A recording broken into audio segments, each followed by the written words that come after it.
Is she getting ready back there? Okay, I'd like to open the the meeting for the planning board for, what is today? Say, January 30th. And anyone in the audience, just keep in mind that this is being audio and videotaped. So, first on the agenda. Sean Dooley. You want to come up? Sure. You want to discuss options for Oak Knoll Estates? There's a microphone right there. Sorry. And I also left the subdivision. Oh, okay, great. Thank you, Mr. Chairman. What I wanted to do was just kind of get some direction, guidance, and get an opinion from the board before we proceeded any further. Myself and my wife and my in-laws are looking to possibly purchase Old Cart Path or Oak Knolls Estates. It's numerous different situations throughout the course of of planning. And what we were hoping to do is, and I wanted to kind of, and I know we're not crazy about private ways. So currently there is a subdivision plan in place for 3 lots, and it has a full road, the whole 9 yards. And what I was wanting to know of the board's direction, if it would be possible, if we're going to be just putting in 2 lots at the beginning, is to have the road waived until the time that we go to do the 3rd and final lot, from, predominantly from an expense standpoint, and, obviously from I've spoken to most of the neighbors, they would prefer it from the standpoint of it wouldn't wipe out all their, wouldn't have to do blasting, wouldn't wipe out their rocks, wouldn't wipe out all the forestry in between. And I've also talked to the fire chief from a public safety standpoint, and I sketched it out with him to show him, and he was fine with it as well. And so I wanted to just basically, before we proceeded of meeting with the engineers and actually drawing stuff up and spending some money, if this is a possibility, and or if there's any other similar possibilities of putting in not a full-blown roadway with all the, the curbing, the plantings, the full retention pond, and the other thing is I am, with the way the road is set up and with all the retention ponds and drainage, it would create quite an environmental impact by doing. I think personally, it seems like it'll cause more harm than good, but that's your call and conservation's obviously. So that's basically, there you go. So what we would do Well, is, I can start with the first thing. Okay. And the first thing is that if you don't build the road, you don't have frontage and you can't get a building permit. okay, So there's number one, you have to build the road. yeah, And these are the three houses that we Right. got lots, yeah, okay. I got it. Yeah, this is the project where, if you recall, there was just some question in terms of how much stormwater was going to go off-site. If you recall, it was going to go off into that Stop River area. The overflow, right? Yeah, Right. yeah. kind of the Army Corps of Engineer Conservation, property. the Army Corps. Yeah, and I think we gave some waivers because of the ledge on the right-hand side in terms of the slope. Just to refresh everyone's memory. Yeah, the fencing. Very steep in here, across Yeah. this grade here. Yeah. Yeah, and this is where we talked about the fencing at the top here near that entrance. Yeah. And one of them is the estate lot, right? Yep, This one's the yep, that's the estate lot, yeah, lot 2. And so I wasn't sure what the exact, I understand from a frontage standpoint, but I also understand that, like at, I think Ledgeway, they did on off of Cleveland, they allowed the first one to go in just as, with a gravel road and waived it until the second lot eventually How went long on. ago was that? That was in the 80s, but I mean, Yeah. it wasn't in the 1880s. I mean, it was, from that standpoint, and I understand that often, waivers are given to people putting in much larger subdivisions to not have a fully finished road, have a temporary road and things along those lines. Well, people are allowed to phase their roadway construction, but they're not allowed to build beyond what's constructed. So Okay. if you have 3 phases, you can go to the end of Phase 1, develop some houses, build Phase 2, develop some houses.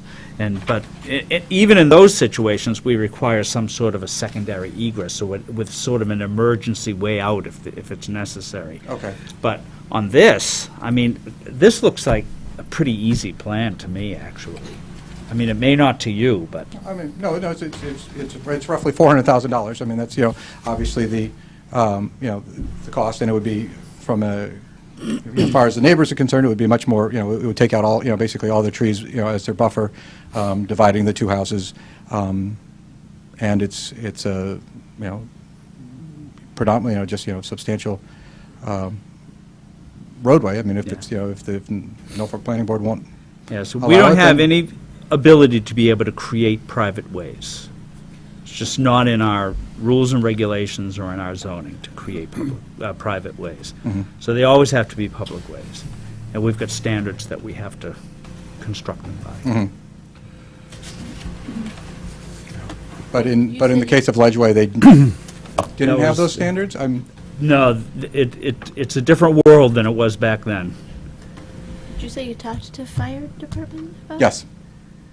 And police, I'm sorry, I missed that. I didn't talk to police, I talked to fire, because I What mean, that was was... your conversation? The conversation, I basically said, if we did a full, regular width driveway and had it run up, I basically showed him, think of it, instead of it being 30 feet wide, 15 feet wide. Yeah. And, going up and basically following the same lines and everything. Yeah. And he said that he would be perfectly fine with having no problem getting apparatus in and out.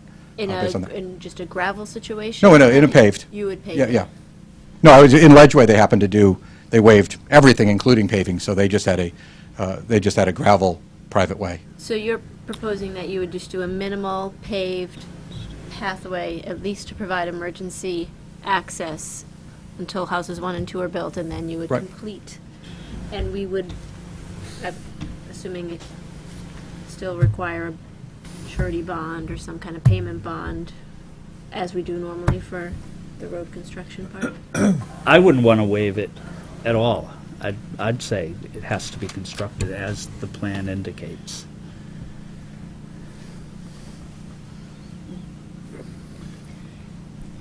In a circumstance like this, where, let's say that it never gets built out, that third lot, it's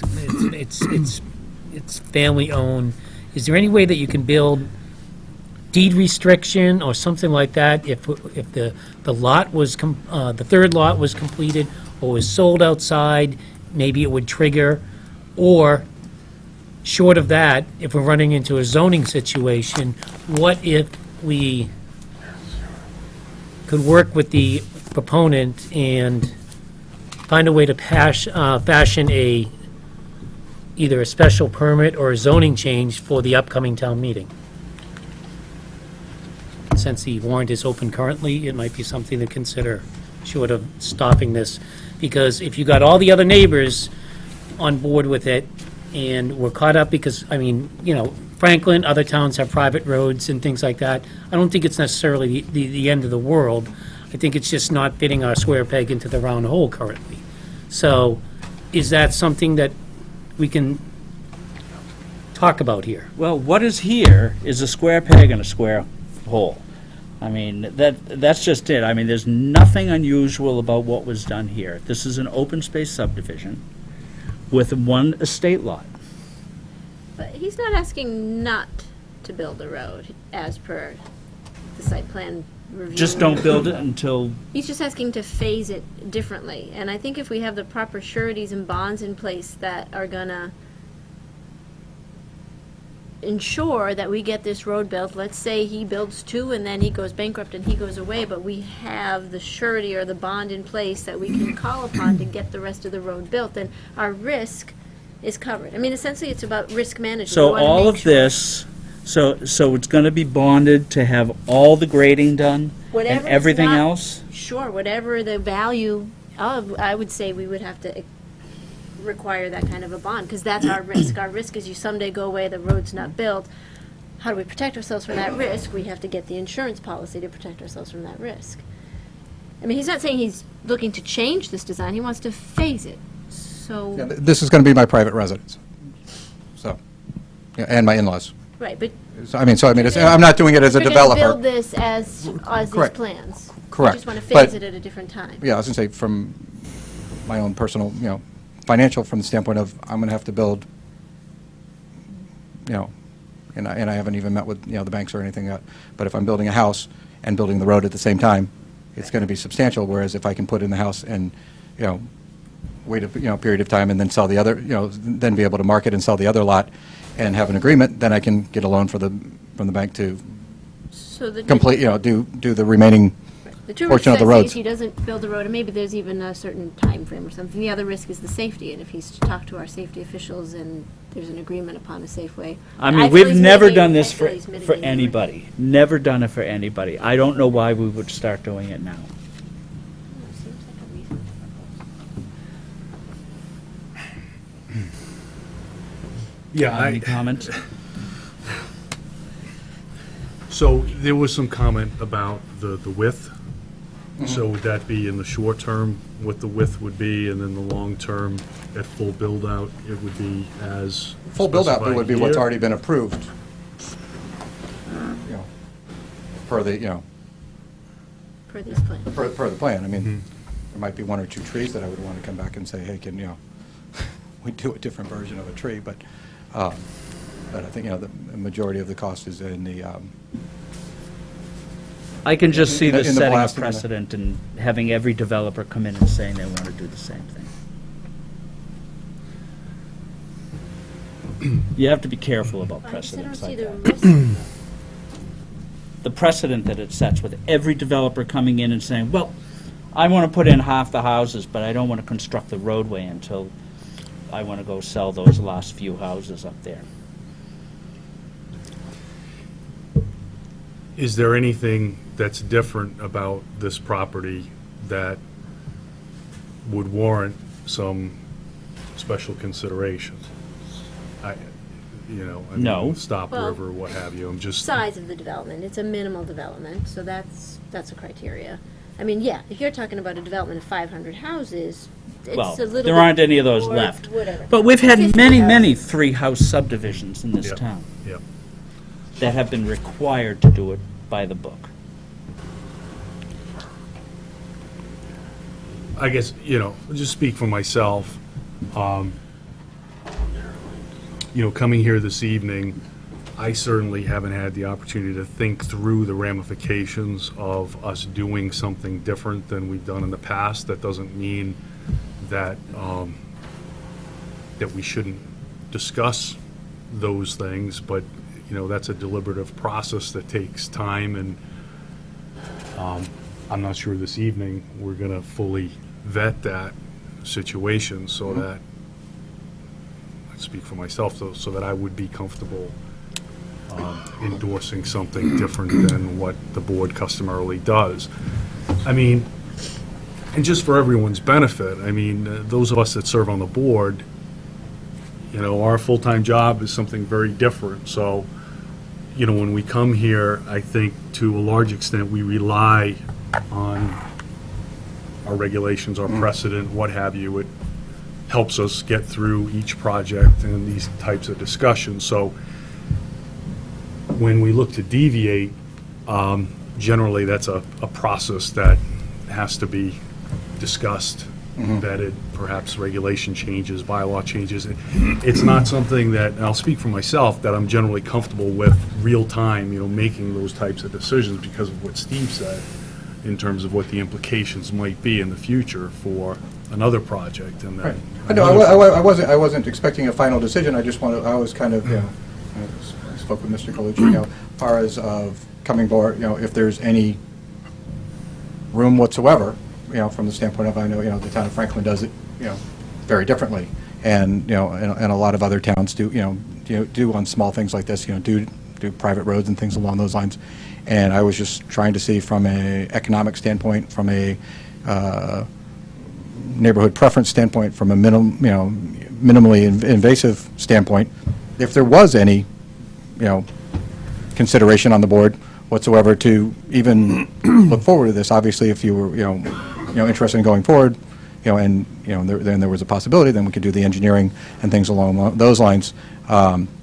If there's not, then obviously there's not, and, Sean, I'll go forward, based on, either go forward or not go forward, based on, financials, banks, and things along those lines. well, I tend to agree with Steve's issue of setting a precedent. If the majority of the board took a position that they wanted to do this, then I think I would agree with Michelle's point of view that we need some assurance and assurity that the road would eventually get constructed. But on the face of it, I'm with Steve, I think, on this one. Because it's very difficult to leave it open-ended and say, well, you don't have to construct it until that last house is sold. I mean, if anything, that you should have a date certain that it has to be done by, not something as open-ended as being able to sell a house. I'm sorry, it's going to be private or public road? It would be public road. We It's don't public have a road. capability of doing private roads. Right. Question, Steve, Gino? Or drive. Gino, do we have the private drive. capability to, within our authority, to even act on something like this? Or is it, Well, is this strictly a reg or is there a zoning?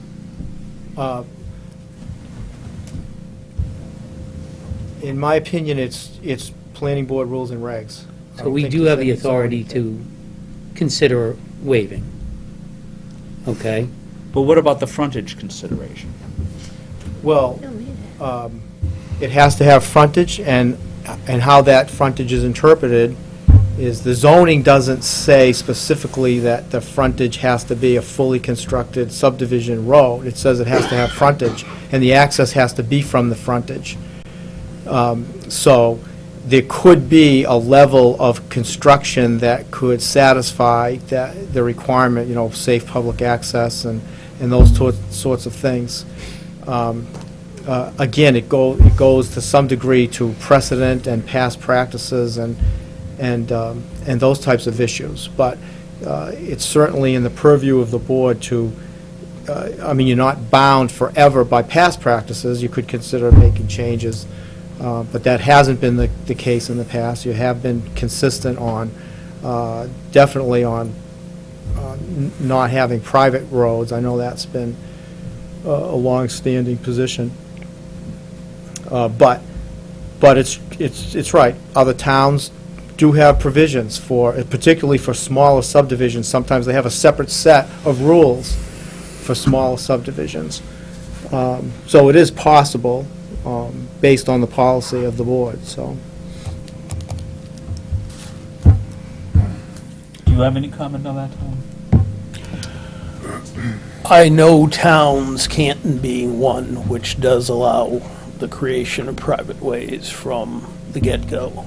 Normally, they're small subdivisions, and typically there are waivers of standards such that the town probably would not want to be responsible for the ongoing maintenance of the subdivisions. I think it's probably the anomalous one lot or maybe a 2-lot subdivision. I've never seen a 10-lot subdivision that was initially proposed to be a private way, but the smaller ones, I've seen that in towns. But there have been private ways that have not been maintained, and the town has had to step in many, many circumstances to bring the road up to a reasonable standard, which costs the towns a lot of money to try to rebuild the roadway once it's already been fully developed. Yeah, there's also a related public safety issue because many towns will not maintain, including plowing,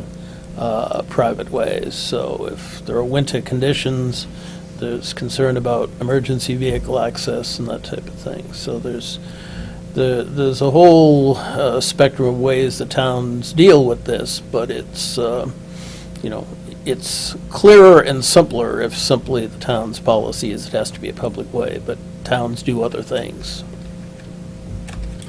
What's your timetable? I mean, given that this is something that generally the board would review, we'd speak with our consultants, we'd probably do some benchmarking, with other towns. I mean, generally, this takes time to move away from precedent, especially precedent that's such long-standing precedent for the town.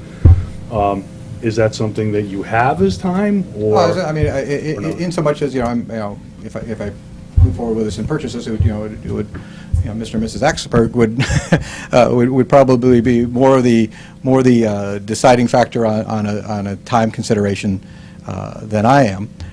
But from that standpoint, it's, obviously, if we go forward with it, there's going to be some time involved anyways from the standpoint of, engineering and re-engineering, and, setting up the scope. I mean, it's not like it's an overnight process either way. But I was just trying to see, if there was even a possibility. That was the main purpose of tonight, to see if there was, if there was anything, whether you changed it into a, Mr.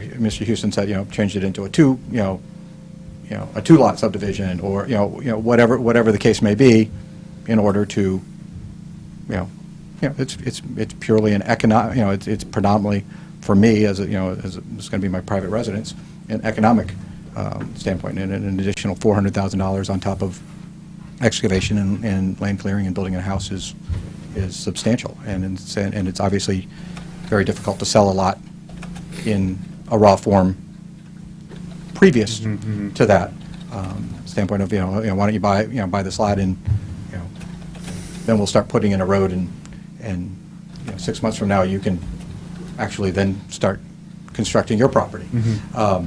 It's not a realistic situation from, I mean, I'm not a developer. It's, that's not what this is being thought of, from that standpoint. It's just more of a, to see if there's any way that you can do a consideration with, setting things up from a not full-blown, Yeah. I mean, because I think like, one of the costs, I met with, a couple, road companies just to get some ideas. They're like, you've got, an 18-foot deep manhole. I mean, it's, he's like, it's amazing. He's like, there's, just a lot of excavation that has to be done in order to put in, relatively minor things. And it's, he's like, what this is flowing out and what's actually, what you're actually getting out of it is a very, very minimal amount of, focused drainage. But just given the slope of the lot and where the retention ponds is and things along those lines, it's a major, it's a major undertaking, as opposed to if this was a more traditional, put it in at a farm or something along those lines, where you're digging a 6-foot hole and popping it out the other side. The 18-foot. Yeah. It's like, in order to dig 18 feet manhole, we need to dig, basically 20 feet wide, and so it's like, for all the safety and plus there's different stagings along the way. And So if the board did some due diligence, would the board have days, weeks, few months? I got like 9 or so. So hours, we're hours. Yeah. That's You know, only 1 but I hour. think That's My sense is just, I mean, if I may, Steve, if it's days, I'm not sure that it's going to be that quick for us to adequately consider what the ramifications Right. of this kind of change. Weeks maybe. Yep. But it may take a couple months, I don't Yep. know. So I just don't know how that I wouldn't. lines I up. wouldn't want it to be months from the standpoint of, I wouldn't want to,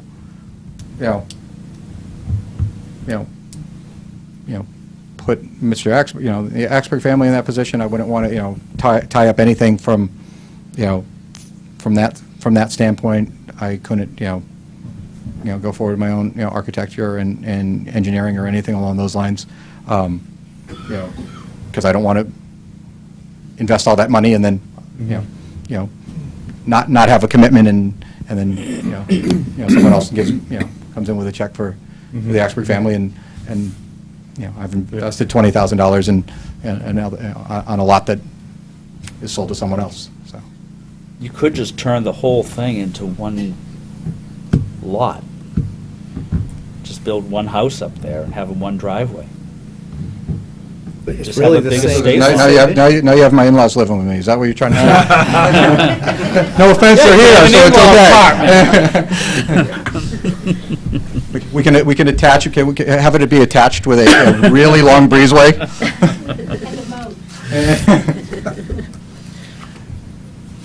If there's any way that we can do a little due diligence, maybe Well, we review could- the Franklin, the Canton, and any others that would. We can start looking at it at the next meeting if In- people want to bring it up. Mr. Chairman, to your point, if it is a single lot, then that doesn't need the frontage, because then it's purely an estate lot. It's an estate lot, right? Okay. Secondly, because not only this, but I know it's come up in other situations. I think the name of it is over by the airport years back. Gordon Road was one of them, and I'm trying to remember a couple other small circumstances where, this created a hardship where it could really, I think we should consider finding a niche in. And given the fact that there is currently a warrant, if we're looking or thinking down these lines, the warrant being open until the 20th, at least that's what they say currently, I think it's something that we should also consider, since we're looking at it, possibly considering something in the bylaws that would allow a private road, with obviously our feedback. So it's just something I think we need to look at. So Because I've seen this happen before, and yes, we are restricted, but if your main concern is your precedent and things like that, then let's codify it, but also build in the flexibility. So we'll definitely have it as an agenda item for our next meeting. Thank you. All right, Betsy? Okay. We'll look into it. All right, thank you.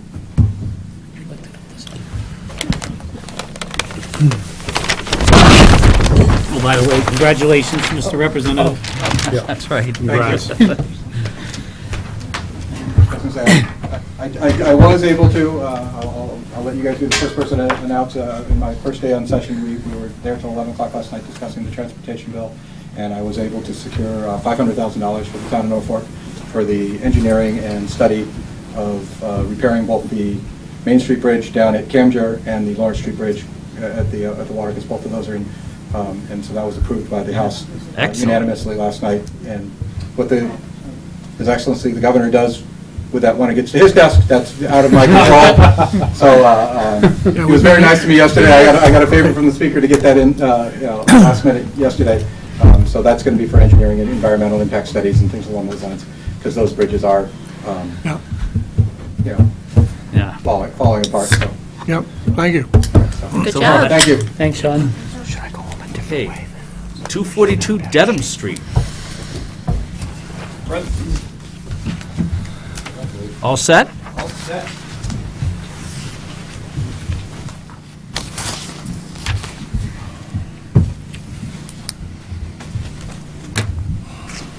Lou, if you could grab the mics there.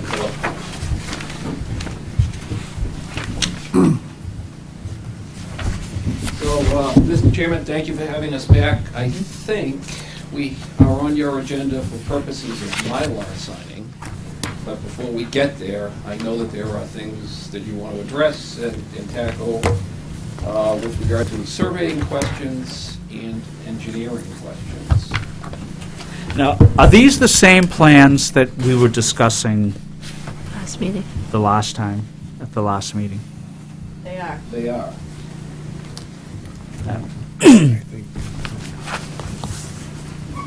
Oh, yeah. All right. Tom, could you give us a little bit of a background on this? I think that you've had some meetings with them about this.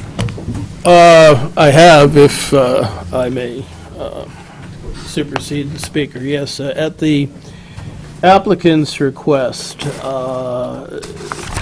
from PSC did meet with the applicant's team on Monday morning here in the planning board office, and the applicant was represented by Mr. Quaglieri, Attorney Cavaro, I'm sorry, Mr. O'Driscoll, and Mr. Malott, the surveyor and engineer for the project.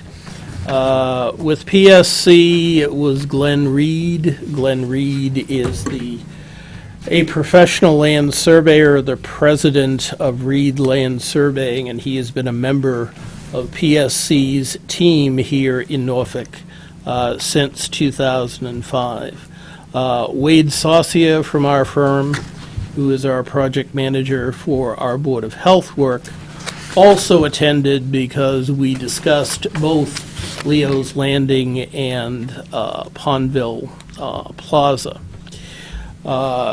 From the research we have done, it is clear that the plans that were originally presented to the board, the person that presented those plans to the board and had a substantial role in preparing them, was not at the time a licensed land surveyor. His license, his right to renew a license was stayed by the Department of Revenue in June of 2010. I have also discovered that the firm preparing the drawings at the time had been involuntarily dissolved by the Secretary of the Commonwealth in June of 2012. So clearly, the original drawings have several questions regarding their preparation. The substance of the meeting, we began with a discussion of the land survey issue. In an attempt to remedy these problems, Mr. Quaglieri had engaged Mr. O'Driscoll, a land surveyor, to verify the survey work that had been done previously. At the meeting, Mr. O'Driscoll presented a worksheet for 242 Dedham Street indicating the extent of field work that he had done, and it was substantial. At the time, we asked Mr. O'Driscoll why he had not simply completed a new survey of the property. And the concern was that Mr. Quaglieri had recorded a decision, the board's decision on that project in the Registry of Deeds, and it referenced the plans done by the original design team. So Mr. Quaglieri was reluctant to introduce a new plan by a new surveyor into the process. But in our judgment, the only way to rectify the survey question is in fact to have a new survey plan. I had indicated to Mr. Quaglieri that I would recommend to the board that the board modify its prior decision on the project solely with respect to referencing the new survey plan. And I indicated to Mr. Quaglieri I felt the board would be amenable towards making that minor modification to its prior decision. And Mr. Quaglieri was agreeable to authorize Mr. O'Driscoll to prepare an entirely new survey plan of the property. Mr. Quaglieri also agreed to authorize Mr. O'Driscoll to prepare a survey plan of Pondville Plaza. The Pondville Plaza project at the moment has only the septic plan outstanding. As I say, Mr. Quaglieri agreed to do a new survey of that property. He also agreed to submit a new septic system plan designed either by a registered professional engineer or a registered sanitarian for that project. So although the board has already signed the drawings for that project, there will be a new survey and there will be a properly prepared septic system plan for that property. We then discussed the issue of the drainage calculations for both projects. I found that the final set of drainage calculations for 242 Dedham Street had never been signed and sealed by Mr. Malad, the registered professional engineer. We had discussed some of the details required for completing the drainage report, and also some details of the drainage report for Pondville Plaza, which is now under review by the Board of Health. And Mr. Millard agreed that he would prefer not to be the engineer of record for the drainage calculations for either project. So Mr. Quaglieri had agreed to engage the services of a registered professional engineer to prepare drainage reports for 242 Dedham Street and for Pondville Plaza. So at the conclusion of our meeting, there was really only one issue that was open, and that was the issue that Mr. Quaglieri did want to approach the board and request that the board endorse the current set of plans, which has been presented for endorsement.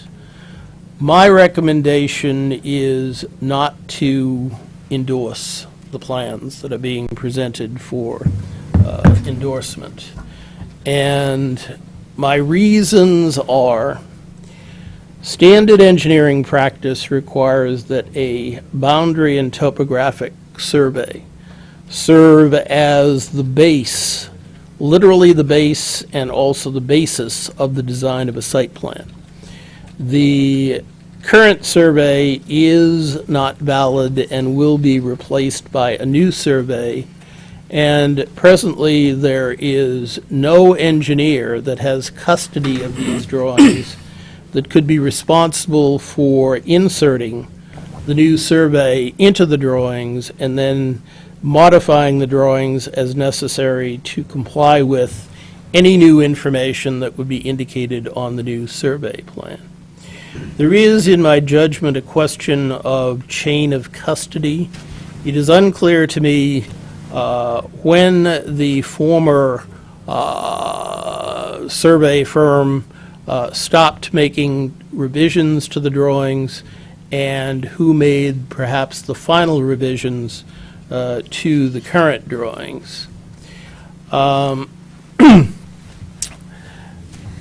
The site design, and specifically the design of the on-site stormwater management system, must be supported by proper drainage calculations, which at this point we do not have.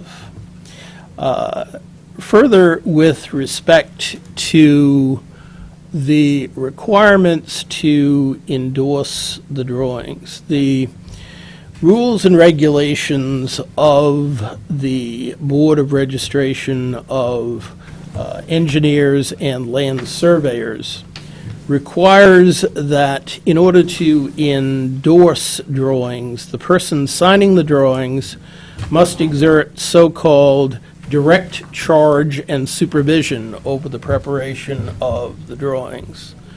Components of direct charge and supervision include 250 CMR 5.04, paragraph 5, which says that the registrant must have a verifiable written record establishing that contributing work provided by unlicensed individuals was subject to regular and continuing direct charge and supervision throughout the development process.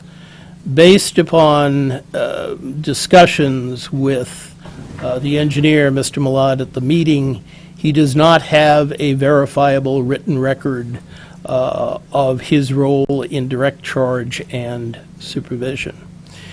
And finally, Part 250 CMR 5.04, paragraph 7 says, excuse me, the persons assisting the registrant must prepare instruments of service that had a continuous access to and guidance from the registrant throughout the development process.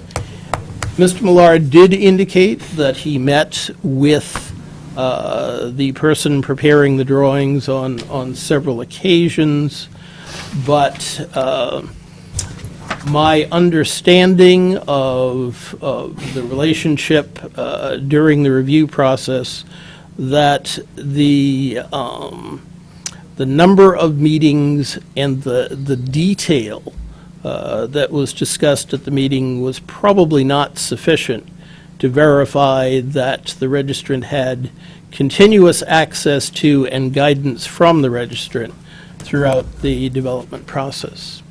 So that is the remaining question. The planning board is the primary arbiter of its rules and regulations, and I think town council advised you to that. So it's really up to the board to make a determination of whether or not the drawings that are being presented to you this evening are sufficient that you would think it appropriate to affix your signatures to the drawings. So, is that the way you remember it? No. Largely, yes, although there are some items I'd like to address, if I may. All right. Mr. O'Driscoll, thank you, first off, for authorizing the meeting, because I thought that it was fruitful, enlightening, for those of us that don't do this on a daily basis, to understand how plans of this ilk are created, prepared, and ultimately presented to boards. With regard to the surveying components in the plans, the applicant, on my advice, did his best to try to address the surveying questions that were obviously raised as a result of the license status of the previous surveyor. When we engaged Mr. O'Driscoll, we asked him very specifically, go out and do this surveying work from scratch so that we can be satisfied ourselves and we can represent to the board that that which is on the plans is an accurate depiction of the property, its lot lines, its topography, and the like. Mr. O'Driscoll did exactly what we asked him to do. He went out, and I think Mr. Houston has verified that Mr. O'Driscoll went out and independently did all that site work and created field notes and created a file, and he's here this evening to tell you that the surveying components of the plans that are in front of you are accurate and they meet all the applicable standards and regulations. What we also asked him to do was to insert a certification on the plans that accurately described exactly what he did, without attempting to supplant the previous drawings. What we wanted to do is we wanted to demonstrate to the board that the current drawings with his new certification on it is an attempt to satisfy you that the surveying here has been done by a licensed professional, is in compliance with all the requisite rules and regulations, and is ready for endorsement. Mr. Houston suggested, and we concurred in our meeting earlier this week, that if you want it to be drawn again, all the hard work's already done. It's a matter of just generating it on a piece of paper. And in fact, Mr. O'Driscoll may well come before you tonight and tell you he's actually done that. He may have some preliminary drafts of that. If you want to replace those parts of these plans that contain references to Dover land surveying, contain previous certifications by an unlicensed individual, that's fine. We've had the work done, we've paid for it, and it's ready to go. If that's done in the context of a minor modification, as long as that doesn't considerably delay us, that's fine as well. So, in large measure, I agree with what Mr. Houston's report is on the surveying questions and what our consensus or joint recommendation should be to the board. Would prefer for you to accept it as it's currently drawn with the current certifications from Mr. O'Driscoll. If you have reservation doing it that way, we can talk about the procedural logistics of addressing that. With regard to the engineering components of the plans, we brought Mr. Millard to the meeting on Monday as well. I've got to know Mr. Millard through this process, and frankly, I am very impressed by this individual. He served our country in World War II. He went to MIT on an academic scholarship. He's been a practicing engineer for something on the order of 50-plus years. He was invited in 2009 to be a fellow of the American Society, which is an honor reserved for very few individuals. He strikes me as a gentleman that has incredible faculties in this regard. And he described for me, not once, but on many occasions now, his participation in the preparation of these plans. And he's answered my questions, and he's prepared to come before you tonight to tell you that his work is in full compliance with the regulation that Mr. Houston cited. He's actually got a prepared statement to tell you how many times he's visited the property, what his collaborative efforts included, his oversight of the drawings, his participation in decision-making, authority and control over these plans, and he's prepared to stand behind them. He stamped them, and he sealed them, and he's ready to tell you, in his professional judgment, that these plans are sound, they contain good engineering, and that they should be endorsed by the planning board. So you say he is here? He and absolutely is He's here. prepared to make You a asked- statement? He absolutely is. Well, why don't you bring him forward? Mr. Millard? Well, can you just speak to what is the issue then about the drainage reports then? The third component is drainage. I'm sorry, Mr. before we get there, I don't feel like we've heard the whole story yet. I feel like there's a big component of it missing before we... Surveying, engineering, and drainage. That's fine. The survey has been addressed. The engineering, Mr. Millard will address in a moment again. The drainage reports that were presented to you, in fact, weren't signed and stamped. They were prepared by others, and Mr. Millard did express a reservation because they were computer-generated through software programs that he doesn't have access to or familiarity with. He expressed a reluctance to endorse them, and that's understandable. He's a professional engineer. He's not going to stamp and sign something he didn't do or that he wasn't a participant in the preparation of. Mr. Quagliari indicated in our meeting earlier this week, and he's here to confirm that he's prepared to engage a different engineer to redo drainage studies for both properties in question. As I understand it, they've been described as relatively simple exercises and can be done in a matter of a couple of weeks.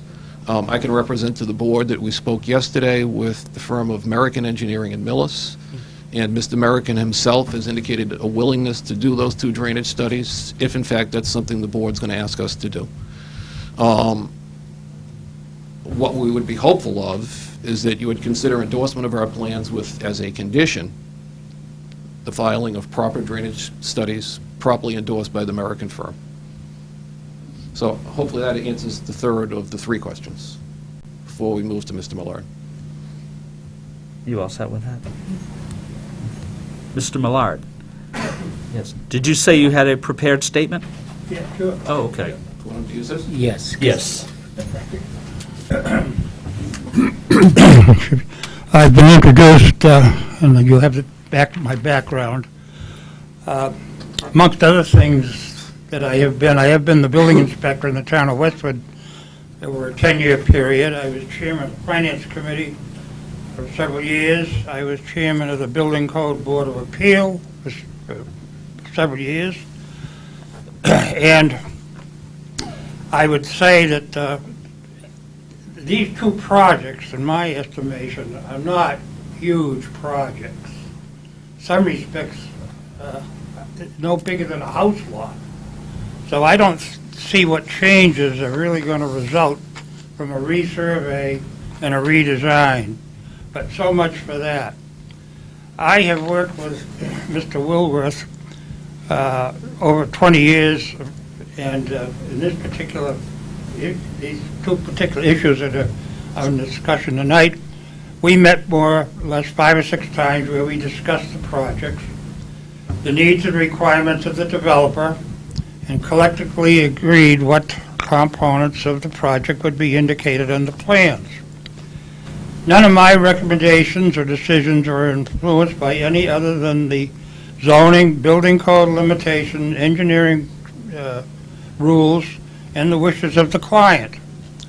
The actual plan drafting was done by Mr. Wilmot because he has a computer printer, and we acted as a team in that respect. Neither of us were subordinate to the other. This is how all the projects were designed. I had known Mr. Wilmot when he worked for Cheney Engineering, which was an engineering firm in Needham, and I had no reason to doubt his ability to do the work as required. I would say that at any time refused to collaborate on these projects if I felt his work was anything but complete, proper, professional, or in keeping with all the code requirements.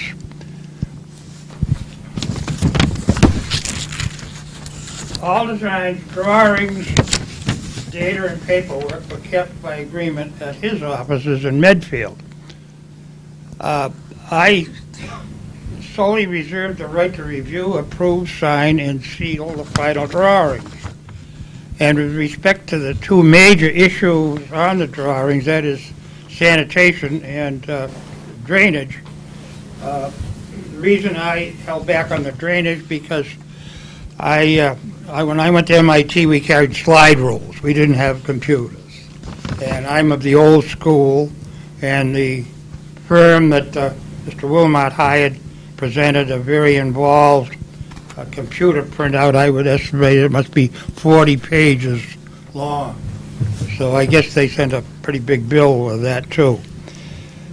All throughout the process of preparing the plans, he would call and visit my home office, and I would have visited his office anytime I chose to review the development of these plans and drawings. I have nothing more to add to that. Some statements have been made, frankly, at this meeting and in the town with which I take great exception, but we won't go into that. And I'll answer any questions that I can with respect to the projects. Jeff, do you have any questions there? Yeah, I think if I understand correctly, first of all, thank you for your service. In terms of the drainage report that was done, you mentioned the 40-page computer printout. So am I to understand correctly that that was done by yet another party that Mr. Wilmar? Well, he hired another firm. I can't think of the name right now, but that's all they do is drainage design. Okay, and so that information, and maybe this is a question best for Tom, but feel free to answer, but in terms of the traceability of that information, in terms of where it came from and the qualifications of the personnel that conducted that work, that performed that work, is that understood? Is that clear, or is there? I had never before the statement that was just made heard that the drainage was prepared yet by a third person. I believed, and I thought Mr. Wilmarth represented that he had prepared the drainage, but that is apparently not correct. So I don't know who did it or what their qualifications are. Okay, I'm so sorry, but I showed him the voluminous computer printouts, which were explained to me at the time, and I understood it at the time, but I couldn't repeat.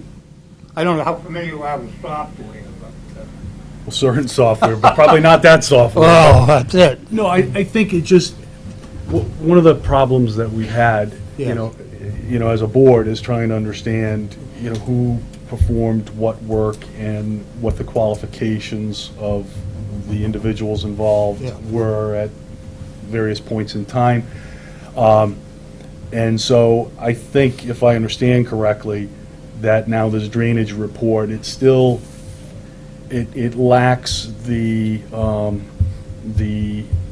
definitive information that I think we need to Yeah, understand, who did it, Yeah. when it was done, what their Well, qualifications Mr. are. Quaglieri, as I understand, has engaged another firm to do that. Okay. Yeah. But, so, I think we're on the same page, then. Yeah. We're gonna look forward as far as the drainage report. Yes. But you had said something that I wasn't certain that we couldn't look back. But I Yeah. think now, from Yeah. what we just discussed, I think we are looking forward Yeah. as far as drainage, so, so fair enough. Question on that, in that same vein, Jeff. Tom, is it still common, I know years ago, many engineering firms would send out their drainage work. I mean, do some of the smaller operations still do that? Not that I'm personally familiar with, but Okay, I was just curious, that's all. I mean, if they're agreeing to have a new report done, and American is recognized not only in this town, but others. I'm familiar with it. I think my question to that would be, from a licensing perspective, from a rules and regs perspective, where in the suite of contract documents that have been produced do the drainage reports fall? So we have the surveying work, which falls under the surveying license. We have the engineering work, which falls under the engineering license. Do the drainage report fall under the engineering license as well? Yes, they do. So they need That- to, they need yeah, to be it's- licensed in, It's by an the same integral professional. component of the plan preparation, is preparing the calculations that support the design that's shown on the plan. They're commonly done by the same person. Well- Drainage design has gotten very complicated since computers came in. Well, I remember in the 50s, there was a computer printout of how high the Neponset River would go. And in those days, everything was a 100-year storm. They played with those computers to the point of the 500-year storm. Now, that's getting a little foolish, because even if you get an answer, you can't afford it. If you need a 12-inch pipe for a 100-year storm, you'll probably need a 60-inch pipe for a 500-year storm.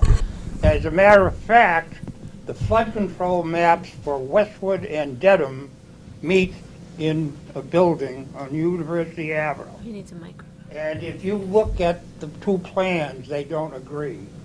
They're Mr. about- Millard, if I may, our TV person is just asking if you would hold up your mic. Oh, okay. It's for the people at home, Yeah, not here. okay.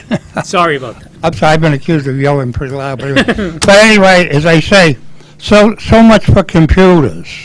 But I mean, the drainage has gotten to be so involved on these projects that they are put out. A separate drainage firm was hired for University Avenue, and we did most of the engineering on University Avenue.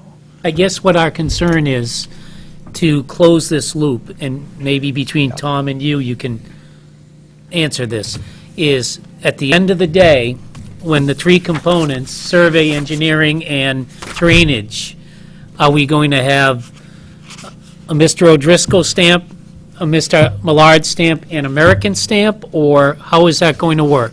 Probably. It's my expectation that Mr. American would stamp a drainage report, Mr. O'Driscoll would stamp a survey, and we're hopeful that you will accept Mr. Millard's stamp as to the drawings that are currently in front of you. Thank you. Question? Yeah.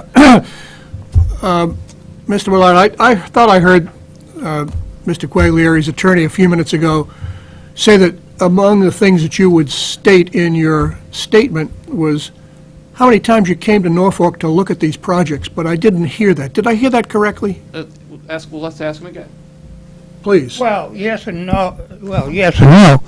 I came, I think, once or twice to look at it, but after we had the survey, if you know how to read a survey, I didn't have to get in the car and come down to see where a hill was, or where a ravine or something like that was. You design it on the basis of the survey. Yeah. That's why the survey's made. I understand. So you're saying you came once or twice to each of the two projects? Yes. Thank you. That's the way it is. I don't know how you could do otherwise. Peter, did you have any other questions? I don't think so, not right now.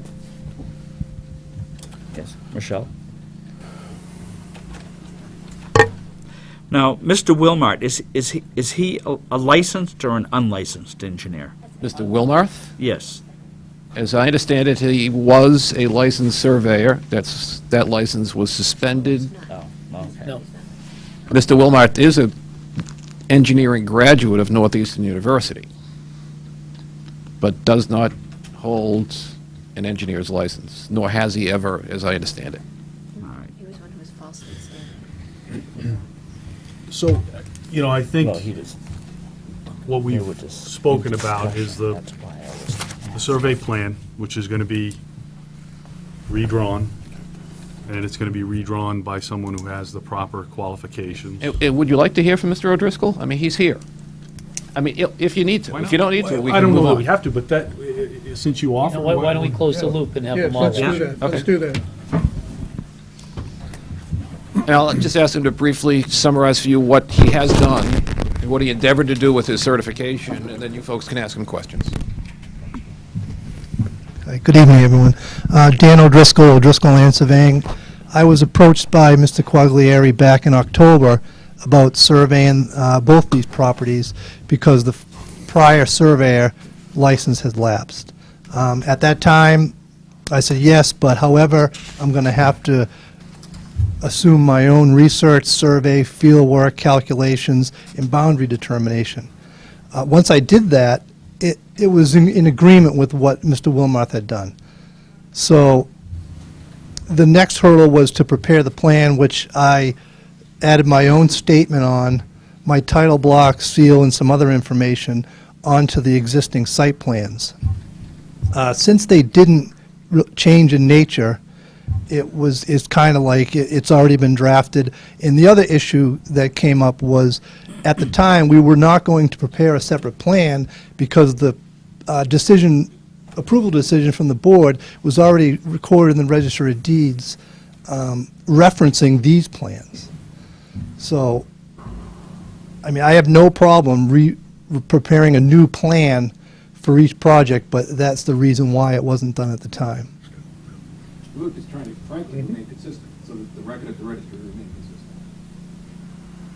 Well, the record at the registry would at least have to be replaced with a new document that has his stamp on it, right? I think so. Yeah. We're in uncharted waters. Well, I think Obviously. what I'm hearing is you wanted to stay consistent with something that was already on file. I'll speak for myself. I would like to remain consistent with what is, our standard protocol in terms of how projects are done and the quality of the information that we have available. And so that's where this concept of a minor modification comes into play, because that might allow us to accomplish both, so that it would allay your concerns as far as, what we might approve versus what's on file, but yet the planning board can still get a body of work which is more reflective of a typical body of work that we have before us, instead of, a body of work which has a substantial number of irregularities. That's the concern that I have, and I think, my colleagues have had with these plans. I have a question right along those lines, maybe for Gino or Tom, is if we do a modification, are those modifications normally refiled with the registry? So therefore, these modifications, be it the survey, the stamp plans, the drainage, would take care of itself by making the required filings at the Registry of Deeds? Yes. Okay. I wasn't sure if it was. Just a point of information, Mr. Chairman. I'm assuming that that's a relatively nominal exercise. We would file some sort of an application. We'd file some sort of an application, perhaps advertise, and, Well, or that's can part we of, avoid that? that's part of my question for, I think Gino, you're probably the right one to answer that question with, if we haven't signed the plan, can we reopen, accept whatever new plans and everything that are under discussion tonight? Plans that have the drainage calcs and the new references to the new survey. Well, no, they're talking about a new survey, right? So are we better off just reopening and then just accepting these new parts of the packet and then closing it and endorsing? Yes. To reopen, though, of course, that does require new notice and new advertising and such. Which is worse, modification or just reopening? Well, normally a major modification would be the same as re-advertising, because you have to do that. So the determination would have to be If it's a between the minor. board if it's a minor or a Yeah. major modification. If you go to major, it's no different than reopening. Yeah, And the- I don't think this is minor. Well, I think, isn't the answer to that question, isn't it a technical answer in terms of PSC? And, when they compare what we had versus what we will have, and how close those things are to one another, might that be the answer to the question Yeah, of whether it can be yeah. a minor modification, or whether there would need to be more substantial changes in the That's design? true, because but if we don't reopen, we can't accept new information, right? Except through modification. Unless it's considered a minor modification. But we may not be able to deem it a minor Until modification, it's right? reviewed. PSC can review it Oh, without okay. us necessarily. I would think simply accepting a new survey would by most people be regarded as a minor modification. But over and above that, I've advised the board not to sign these drawings, and an issue would be, Mr. O'Driscoll is a properly licensed surveyor and has documented the work that he's done to date and all this type of thing. We get a new survey plan. You're then going to endorse and file a site plan that has another survey on it, a survey that's acknowledged to have been done by a person who isn't licensed. So right now, there is no person authorized to change those drawings to substitute the new survey. And once it's surveyed, if Mr. Millard continues as the engineer of record, he has to make judgments as to whether the new survey is consistent with the design and what, if any, modifications to that design have to be made. So I don't know the mechanics of doing that. I'm reverting to the typical project we have, where a survey is done and a single engineering entity, they may have sub-consultants to do drainage or whatever, but a single engineering entity is responsible for the entire preparation of the drawings, and at the conclusion of that process, affixes a proper person's signature and seal as evidence that they've controlled the whole design. And we're way far afield of that, which I think it's a mistake I know it's a mistake to sign the drawings. Is that common, just a few- Yeah. Is that comment being made with respect to an action this evening, or an action by the board subsequent to receipt of the survey plan and the new drainage calculations? I mean, you saying that, the concept of minor modification after PSC is in possession of that information and it passes muster with you technically, and it's fairly consistent with the information that we have on file, are you still saying that at that point, a minor modification may not be possible without creating In some- the world that would sustain the position that it's a minor modification, the new survey that Mr. O'Driscoll submits is virtually identical to the survey here. It provides no new input that has to be responded to. The drainage calculations, when prepared, fully support the exact configuration of drainage structures and capacities and all that type of thing that's shown on the drawing. But you still have a drawing with the wrong survey on it, so I don't know how you get around that. That's, so. But isn't that replaced, though? Isn't that? Who has authority to alter those drawings? I mean, Mr. Chairman? Yes. Thank you so much.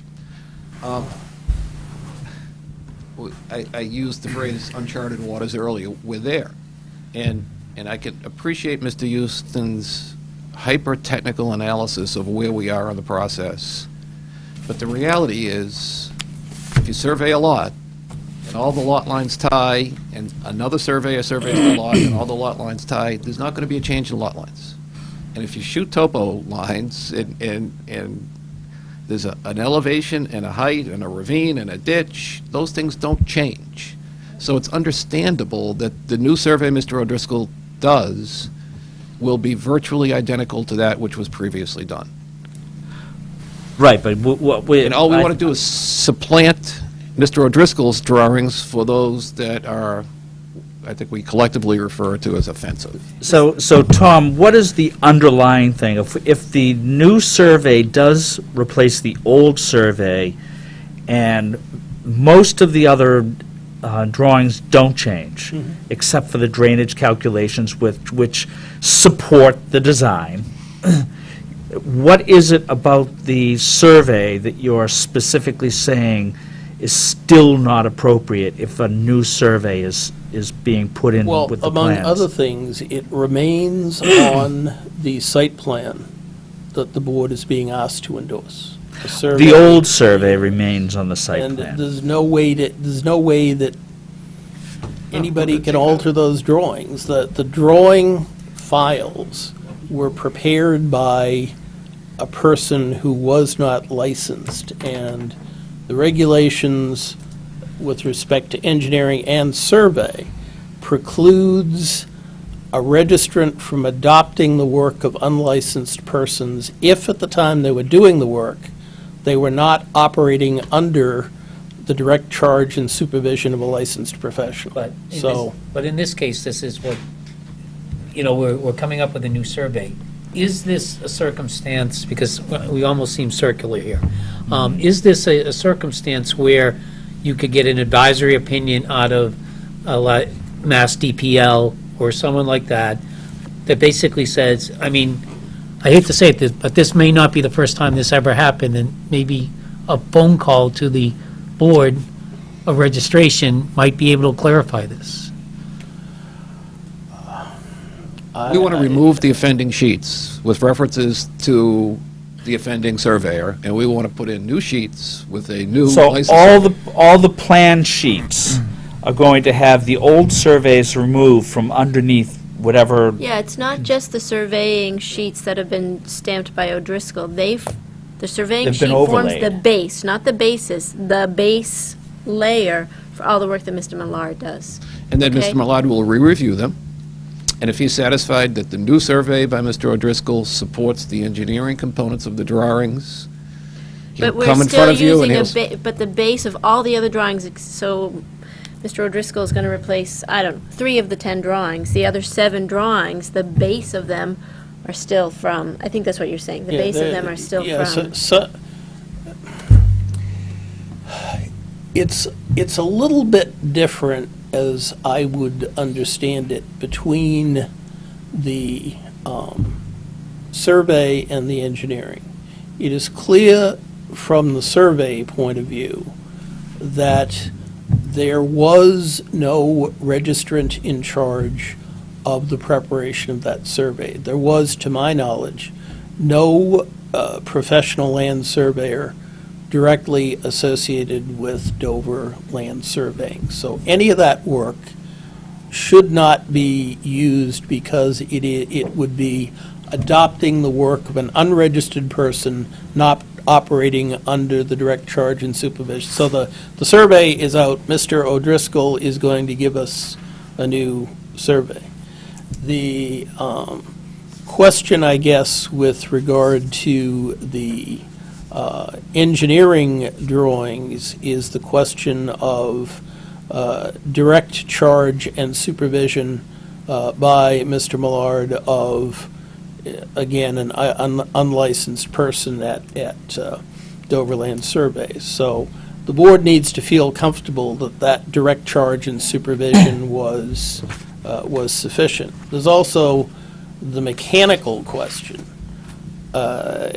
of who is going to physically be making computer modifications to that set of drawings to remove the sheets that have the survey in question, take those out, put in new information, and at that point, Mr. Millard could make a judgment as to whether it all tied together, but who's going to modify those sheets? And furthermore, when it comes time for as-built and other documentation that might be required via the computer, who's owning that whole? In fairness to Tom, I mean, because Tom holds a license and such, he needs to act in a way that's consistent with the regulations and Yes, such very, for very the definitely. licenses that he And the maintains. advice He I has give to, you so. is, in my judgment, entirely consistent with the requirements of the Board of Registration. I have spoken to them, I don't know whether, someone from the applicant's team could get a written opinion about all this, about who's going to do what and whether that's okay. I'd feel a great level of comfort if that were to come to the fore. Sounds like something up Lou's alley. Yeah. Go right ahead. Yeah. I wonder if you note the difference between a survey and a topographical map. Now, all you talk about is the survey, the survey. The survey is going to be the same. It has to be. And it was done by a licensed land surveyor. You look at the original plans, there's a stamp there by a licensed land surveyor. As far as the Yeah, eventually, it was done by a licensed. No, land originally it was. What is his name? It's on there, you look, I know it on.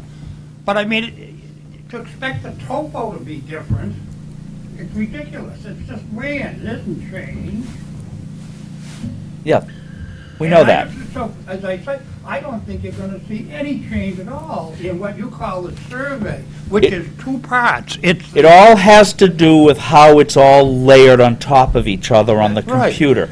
That's all that we're concerned about. We're concerned about making sure It's that ongoing everything oversight and is layered responsibility throughout properly. the process as Yes. well.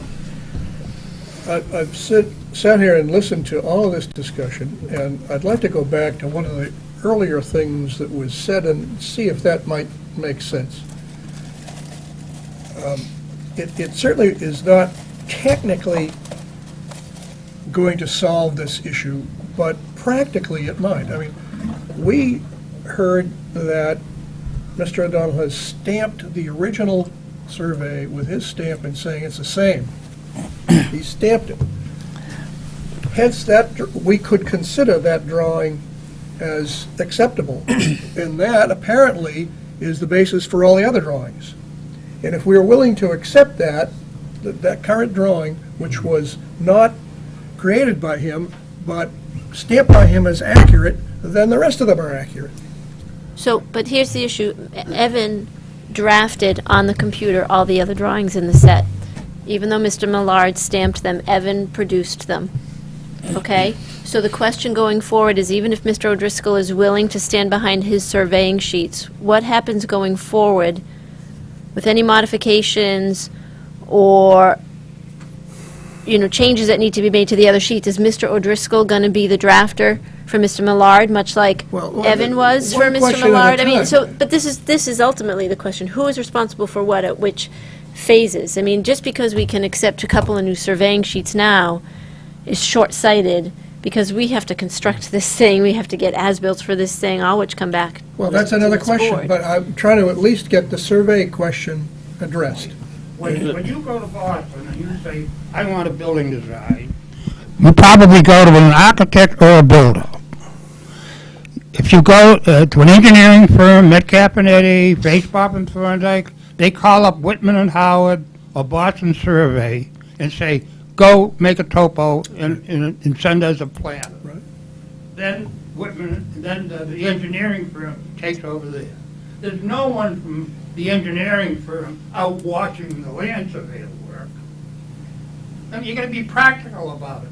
Yep. He's gonna have, I presume, a transitman who probably isn't registered. No one's saying that. Is it- No one has said It that. has been said that. It has every not 30 been minutes- said that, It's- that the engineer has to watch the surveyor and everything Oh, else. No one has said that, not one person. Mr. Houston alleges that, it says that it's in here. Everyone is supposed to be registered. No.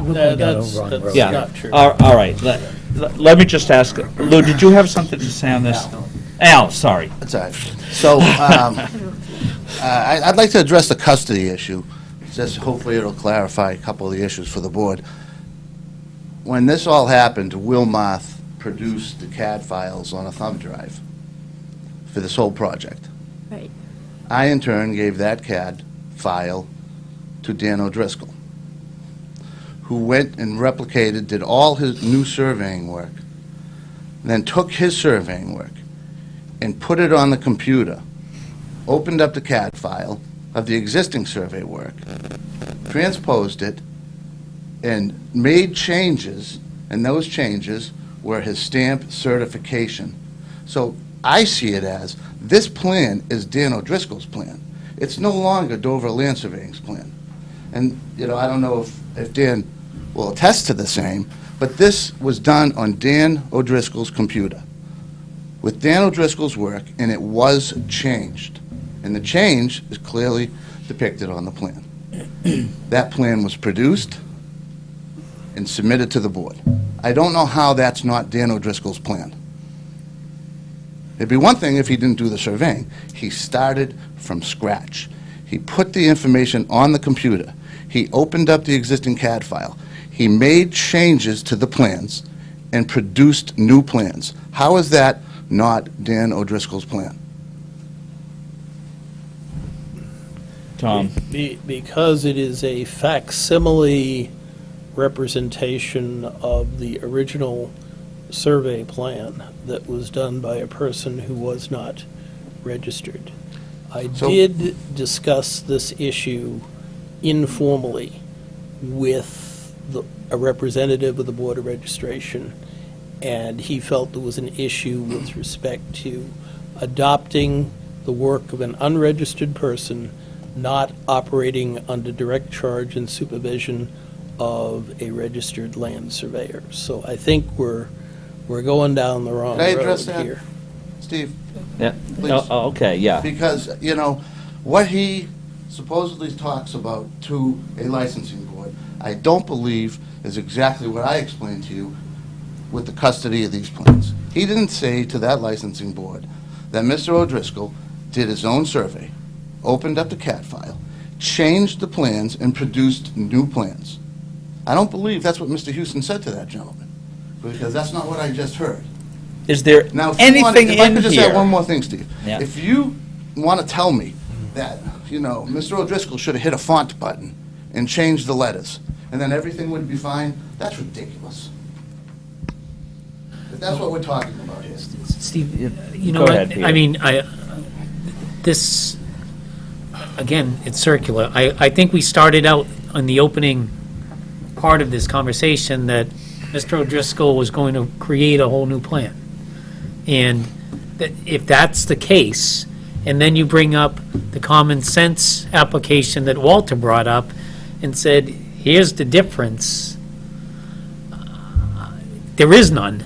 So I don't understand, unless you can tell me that there is a engineer sitting down at the Norfolk Registry of Deeds or Land Court or whatever this land is in, or a DPL or somebody. I think we're just going to sit here all night going over and over and over. Well, let me just ask the question. I mean, if the granular information is all there, the alternative, is it not to open public hearing, right? Reopen the public hearing and build this in a sequential way, which is more indicative of a typical project. I recognize time, money. I don't have a good feel for exactly, you know, how much is involved, but, Tom, what might that look like, that scenario, where it's reopened, the information exists, the files, and it's pieced together and done in the manner that we're accustomed to? Is that possible? Is that an improvement over the alternative we just discussed? I am hard-pressed to recommend exactly how to get this project back on track unless the plan is redesigned. It's a question the rules and regulations of the board are intended to protect public safety. An intrinsic aspect of that is there is a registrant in direct charge and supervision of the process. And I don't see an easy way to get to that unless an engineer, whether it's somebody working under Mr. Millard's direction, whether it's American Engineering coming in and doing plans or whatever, but I think there has to be, a single registrant in charge of all this work.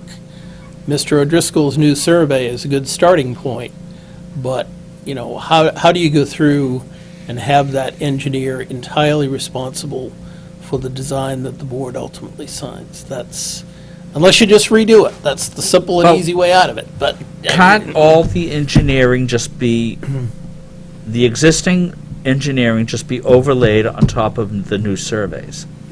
If an engineer does that, yes.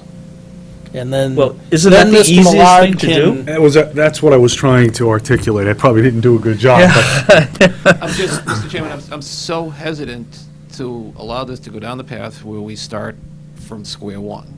Well, we're not saying square one, we're just saying to take the engineering that's been done and overlay it onto the existing stamped And I'm surveys. just to recommend to you, don't let the applicant do that. He does, Did you- he seems to have a problem with there being a collaborative effort among an engineer and a surveyor. He wants one person in charge of the whole mess.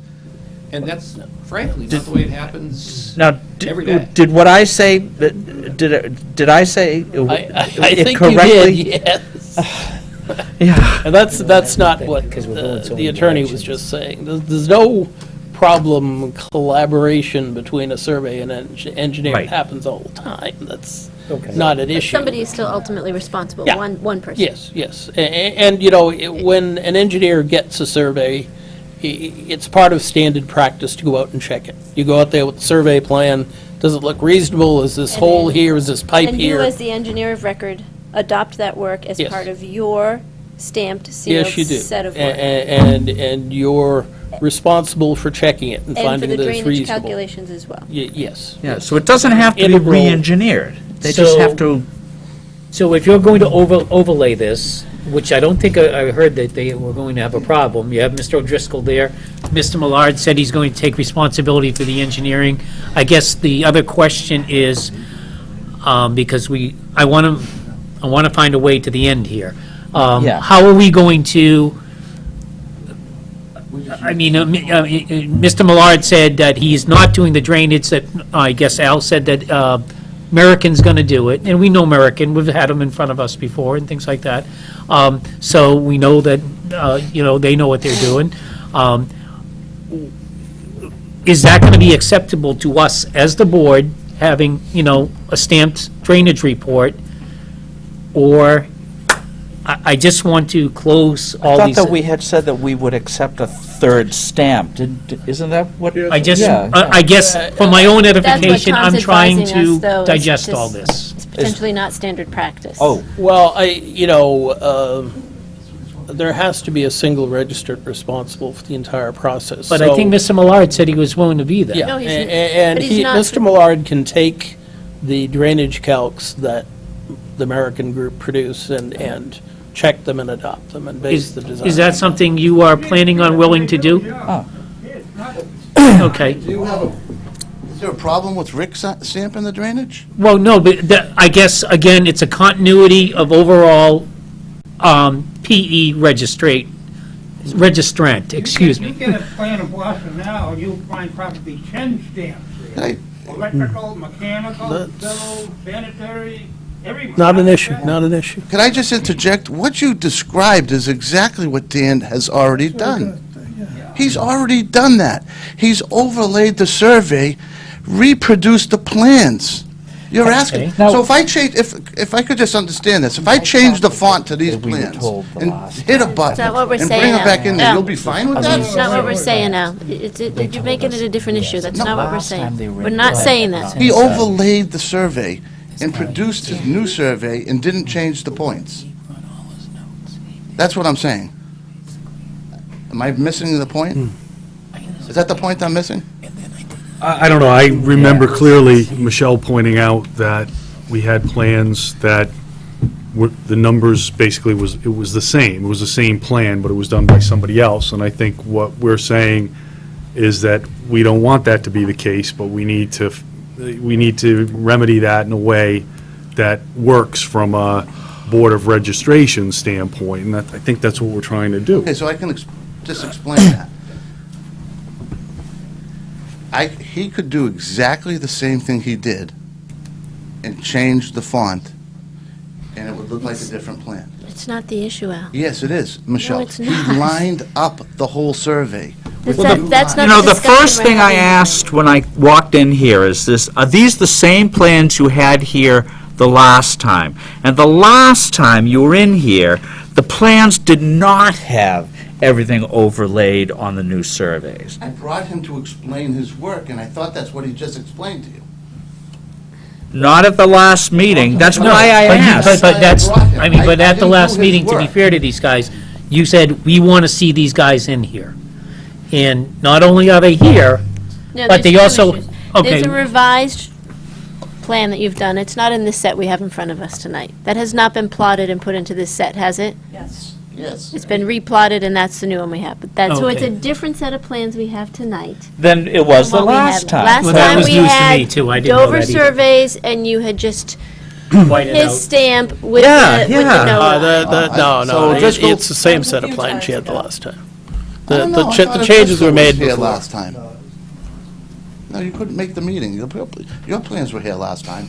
I think these were the ones that were here last. Yeah, they are. They're not new plans. So where is the new plan?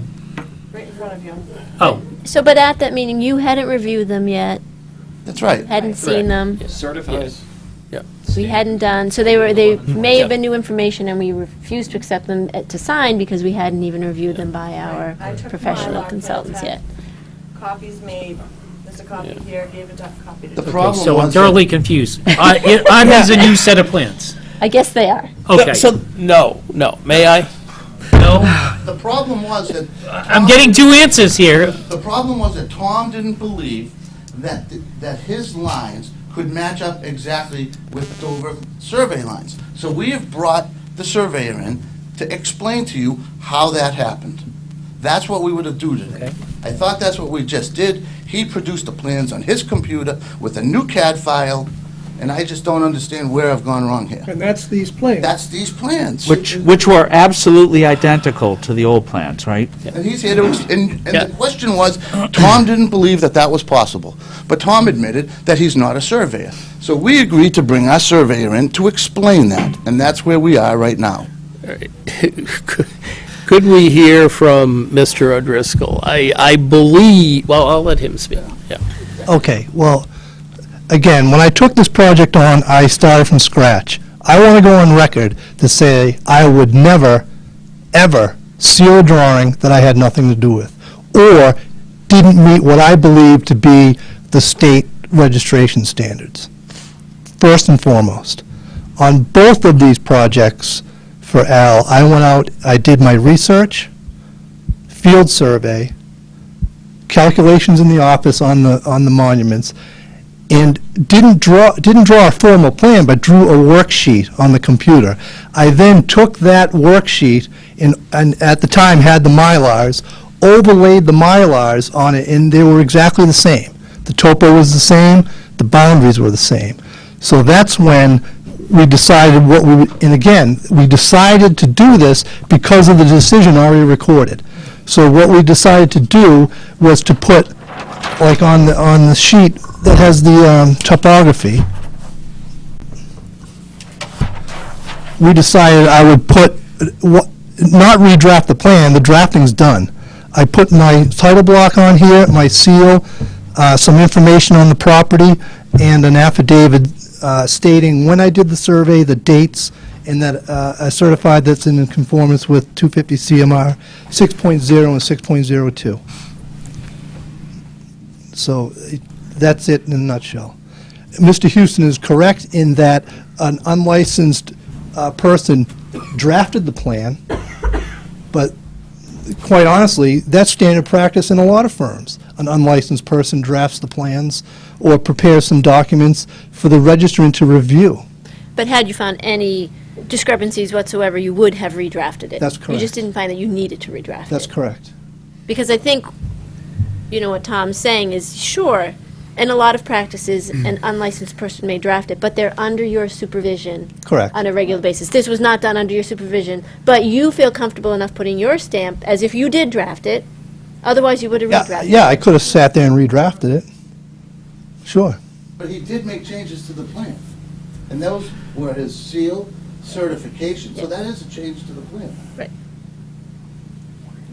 But none of the topographical information needed to change, in your opinion. That's Your data, and let's be honest with each other, it couldn't have been exactly the same, but it was close enough where your professional judgment, nothing needed to be changed. That's It couldn't correct. be exactly the same. Right. I have a technical question. If we were doing a minor modification where we were going to be accepting plans that were different than what we originally did our decision on, and the drain, I'm kind of concerned mostly about the drainage reports. Do we have an opportunity to review these drainage reports once they're submitted after the site decision is made? I mean, how do you do that? After they're endorsed? After they're endorsed? How do you do that if you haven't even seen the drainage reports yet? To have your professional consultant review them, to say how they fit into the set of drawings, after everything's all, recorded at the Registry of Deeds, endorsed by us, and what opportunities do we have to then make any modifications to that? Well, it begs the question, why? Why is the interest to endorse plans when, there's still work being done, and we're still trying to figure out how it's going to get done? I mean, I know with another project, Pondville, there was some time sensitivity because it was a real Still estate is, transaction. in fact. But, I mean, if the board needs to do, due diligence, I agree with Michelle. I'm not sure that it would really make sense for us to Right, endorse a we site should have plan. all of our data in front of us before. Because then We you lose your endorse. opportunity, right, to influence your decision. Right? Right. Your decision is done.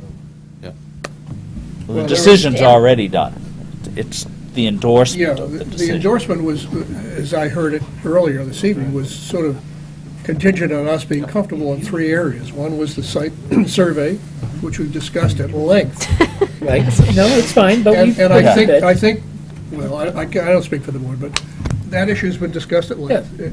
Second was the drainage, which I think we've come to an understanding of how that's going to be resolved. And the third one was the acceptance of Mr. Millard as the engineer of record for the project.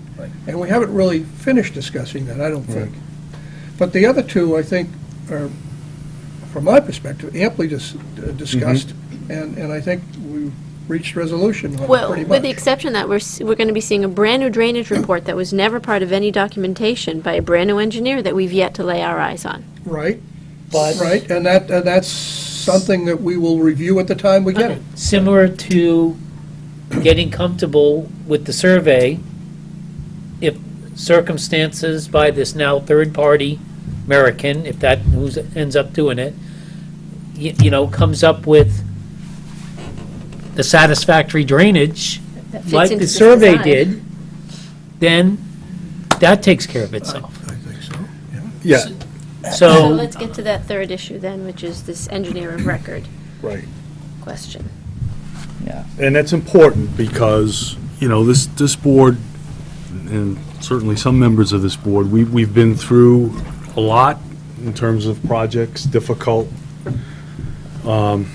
projects and decisions, and PSC and Mr. Houston has supported us in all those activities. And I personally feel as though it's imperative that Mr. Houston is comfortable with the outcome from a registration standpoint, because that's his livelihood, and I certainly can't expect that he's going to put that on the line in his dealings with the town of Norfolk.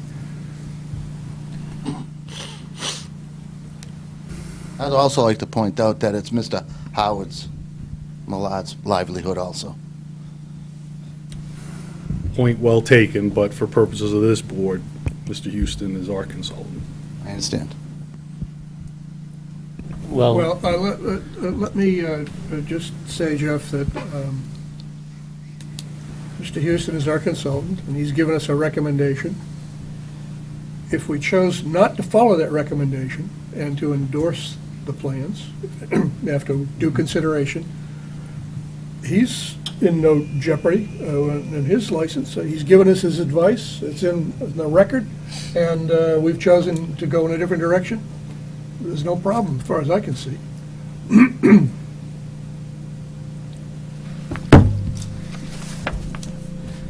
So Mr. Millard is going to be the engineer of record. Is that correct? With all the components? My understanding, but I'm not going to be on day to day. Right. Well, no one's expecting you to be on it day to day, but Implications has been that you got to have close survey. supervision. microphone. The implication is supervision, that means you got to be there every day. Well, continuous access to and guidance from the registrant throughout the development process. I used to be the payout approval officer for the Metropolitan Life, amongst other banks, on multi-million-dollar projects, which met twice a week, not daily. Of course not. I mean, And- none and of we're our not saying developments in that. town And this is would really a expect. small project. but think of what's left. Some of the houses I design are bigger than this. That's Westwood. Think of what we're dealing with It's here. over, too. Okay. The survey, done. They're outsourcing the drainage. Right. What else is there for him to really oversee?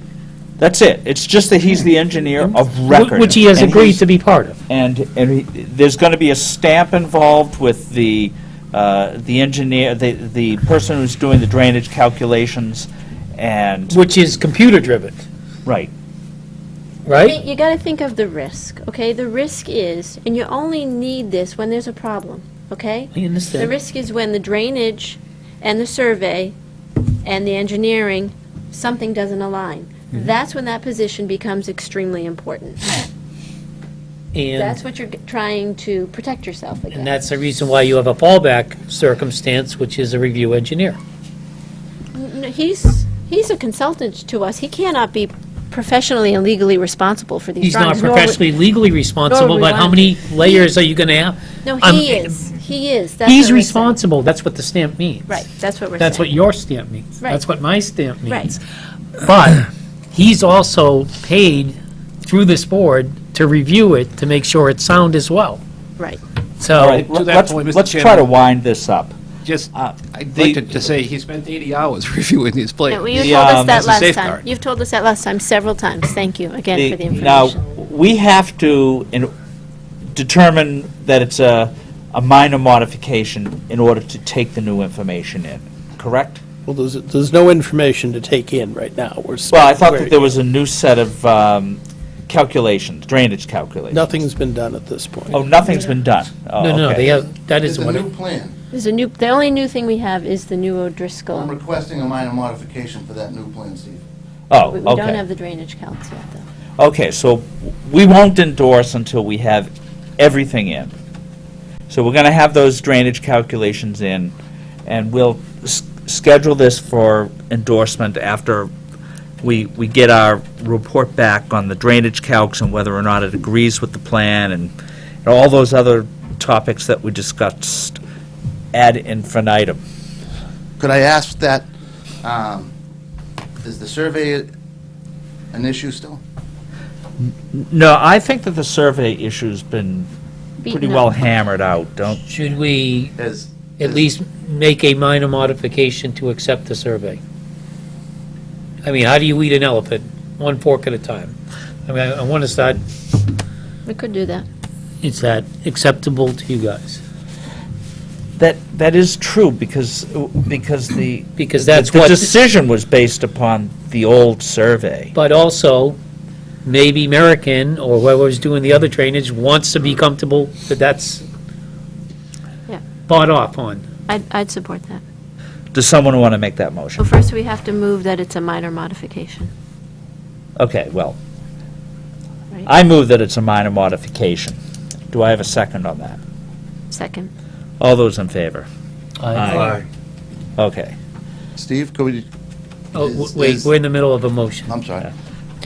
So, I'm I gonna, make- you want me to move it? yep, you can move it, yeah. I'm gonna move that we modify our decision as a minor modification to remove the existing survey plan and replace it with the revised O'Driscoll stamped, sealed surveying plans.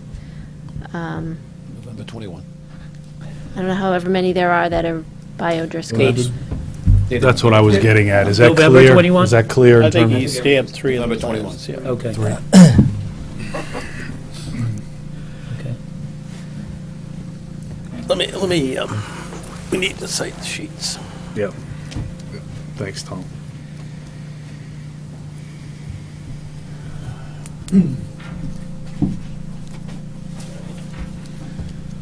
The sheet 2 is last revised on September 11th of 2013. September 11th? I thought it was November 21. Seal date was November 21. Oh, okay.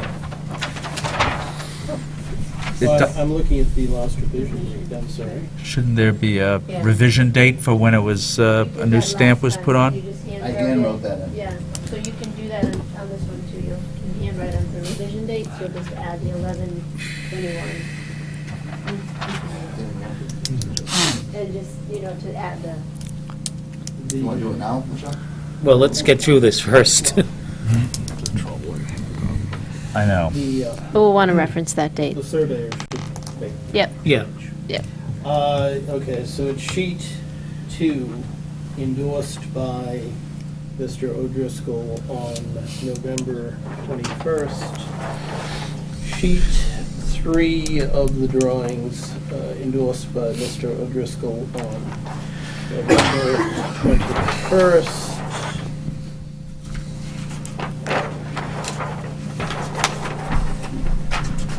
Maybe.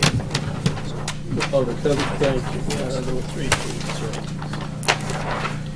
Yes, and the cover sheet, which was endorsed by Mr. O'Driscoll on November 21st. So amended. Okay, all those in favor? Oh, second. Who's got a second? Second? Okay, all those in favor? Aye. Aye.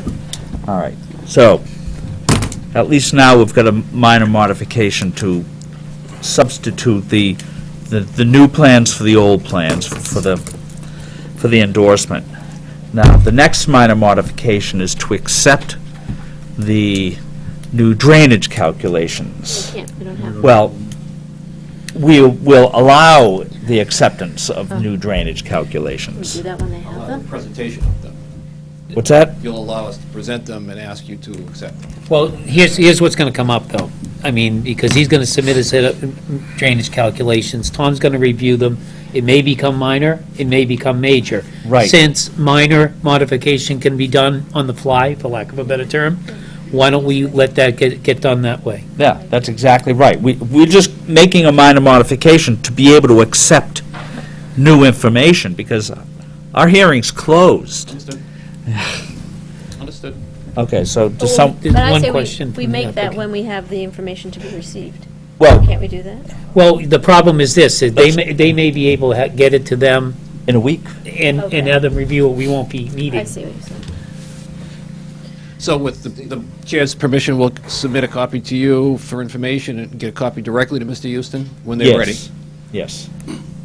And finally, will the board recognize Mr. Millard as the engineer?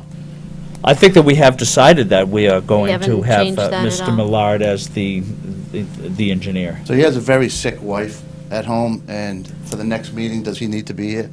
No, no. Okay, thank you. So do we need to make that minor We modification? do, in order for us to accept it. Any new Yeah, evidence? yeah. Right. We have to have the modification in Okay, place. I'll make that motion, for us to consider a minor modification to accept new drainage information or drainage report Second? Performed by, performed by American, and How have about you, performed by a well- licensed engine? How about? I spoke with Rick, he indicated a willingness, he wanted to check with well, his just in case partners. something blows up, performed by a licensed Exactly. professional engineer. Okay, second? second. All those in favor? Aye. Okay. Now a motion to accept, right? That was a... That was a motion for the minor modification. I'd like to make a motion to accept that drainage report.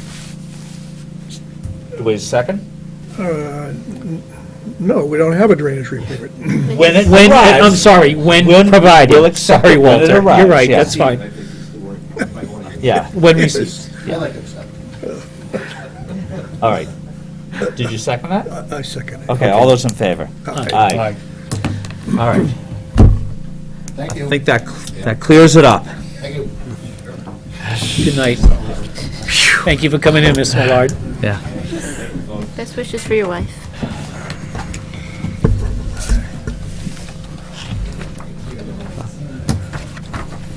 I hope the next one's easier. Some water. Yeah, I think I want to continue. Oh, really? Okay, so there's been a request for a continuance of the hearing for 77 Rockwood Road to the next meeting. So that would be, where's Rockwood Road? Is it on That was here? the one that was on, I know, I'm just looking to see when it's scheduled. Is it on the schedule? I put it on for 8:45. 8:45, oh, okay, there it yep, is. okay. So, does someone want to make a motion to continue that? Oh, down there, here, next week. I'll make a motion, sorry. I'll make a motion to continue the hearing for 77 Rockwood Road, 11 Stacy Road, estate lot special permit, to the next meeting of February 11th at 8:45 PM. Second? Second. All those in favor? Aye. All right, now, Mr. Bonvy is here. yes, Are you here? Mr. Bonvy, about 36 Frederickson Road. Oh, it's only an hour and a half late. We're right on schedule. I'm used to it. I'm actually not used to it, but I understand completely. I was here in front of you 2 or 3 weeks ago, or a month ago, I don't know how long it's been, but a while ago, in reference to another parcel. This parcel of land has come to us, and I'm here on an informal basis only. This is not a preliminary plan, as you can clearly understand. It's nothing more than a discussion, I know the name. trying to understand what I'd like to do. Sarah? We know it. Yeah. Again, this is what I call a sketch plan. It's no more than a sketch plan. It's not a preliminary plan. Thanks.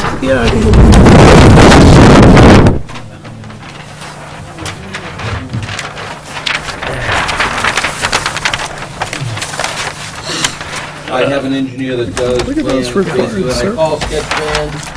The same engineer would not be doing presumably not be doing the preliminary and/or the definitive if we choose to go directly to a definitive, but I'll have another engineer doing that with a stamp, certified, and all those things. Just a point of clarification. There was another gentleman here a few months ago, correct? Mr. Matulowicz's Yeah. son, yeah. Yes. That's probably... It's him. Oh! So your relationship? Yes, yes. We are, Mr. Mills, we're involved with Mr. Tom Mills and Mr. Patulowitz, and we are working together in conjunction to move forward with this. Tom Mills is my cousin. Oh. My father's intention was to keep the property in the family. So if you listen to this beautiful gentleman, my father in heaven will shine upon me. Beautiful gentleman, I like Make that. my father. I've never been called anything like that before, I'm impressed. So listen to this beautiful gentleman. This is a 14-lot subdivision. It is connecting Oakville Trail to Frederickson Road. If you take a look at this plan that I showed you here, I drove tonight. Frederickson Road, as you all know, I'm sure, is 2,500 feet plus or minus. Yeah. Narrow, no sidewalk, blah, blah, blah, blah. Critical, accident about to happen possibly. If you look at the plan, it looks like, I may have been developing Pheasant Hill Estates around the time this roadway was being built. I don't know. It looks about the same age. But it looks to me like there's a connection there that was like left out, and I don't know why it was left out, but it makes total sense to me why it should be connected. And the plan in front of you tonight is a sketch plan again. It's not a preliminary plan. I'm just showing you what our thoughts are. We had an engineering team go out and preliminarily locate the wetlands that are on Lot 12 and on Lot 4.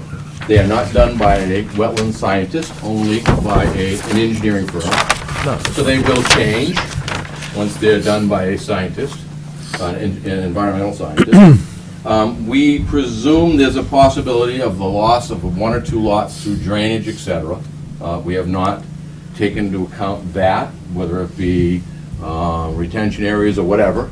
But this is a concept that I'm bringing to you tonight for your, I guess, initial input, probably the way to put it. I would be seeking a couple of waivers minimally. If you drive down Frederickson Road, again, there's no sidewalks either side, and maybe a little roll berm. When you come in from Oakville Trail, there is no sidewalk abutting this, but there are one sidewalk within the subdivision. There is almost a Cape Cod berm, or at least a rolled berm out of asphalt in there. So I would probably ask the board to have a single sidewalk with some type of Cape Cod berm connecting them, or some type of rolled berm connecting them. That would be the type of layout. Again, if you look at this plan, and driving down Frederickson Road and driving down Oakville Road, I believe that it's good planning to connect the two, and I would have to believe that fire, and it's just a presumption, but I think it's the right presumption, that fire, water department, et cetera, would really be substantially happier than they are today in reference to this connection. On the sketch here, you showed the roads at 50 foot. That's just sort of the right-of-way type. That's correct. Yeah, That's correct. it's not the paved. No, that's not, that's just the right-of-way. Yeah. Okay. This is showing right, and if you look at Frederickson Road, that 30 feet, I think that road is probably like a 24-foot pavement or something. It's very tight, and the telephone poles are right on the edge of the pavement. Yeah. Right, so. And that connection would have to be looked at very closely, that 24 feet to the pavement that would be your existing subdivision control law regulation pavement. So there's a lot of issues that we probably would have to work through on those connections. You'd probably bring the pavement to that intersection before then you make do a that change. change. Yeah. Certainly, that's makes sense. But certainly there's a lot of discussions that need to be had in order to lay this thing out properly, in my opinion.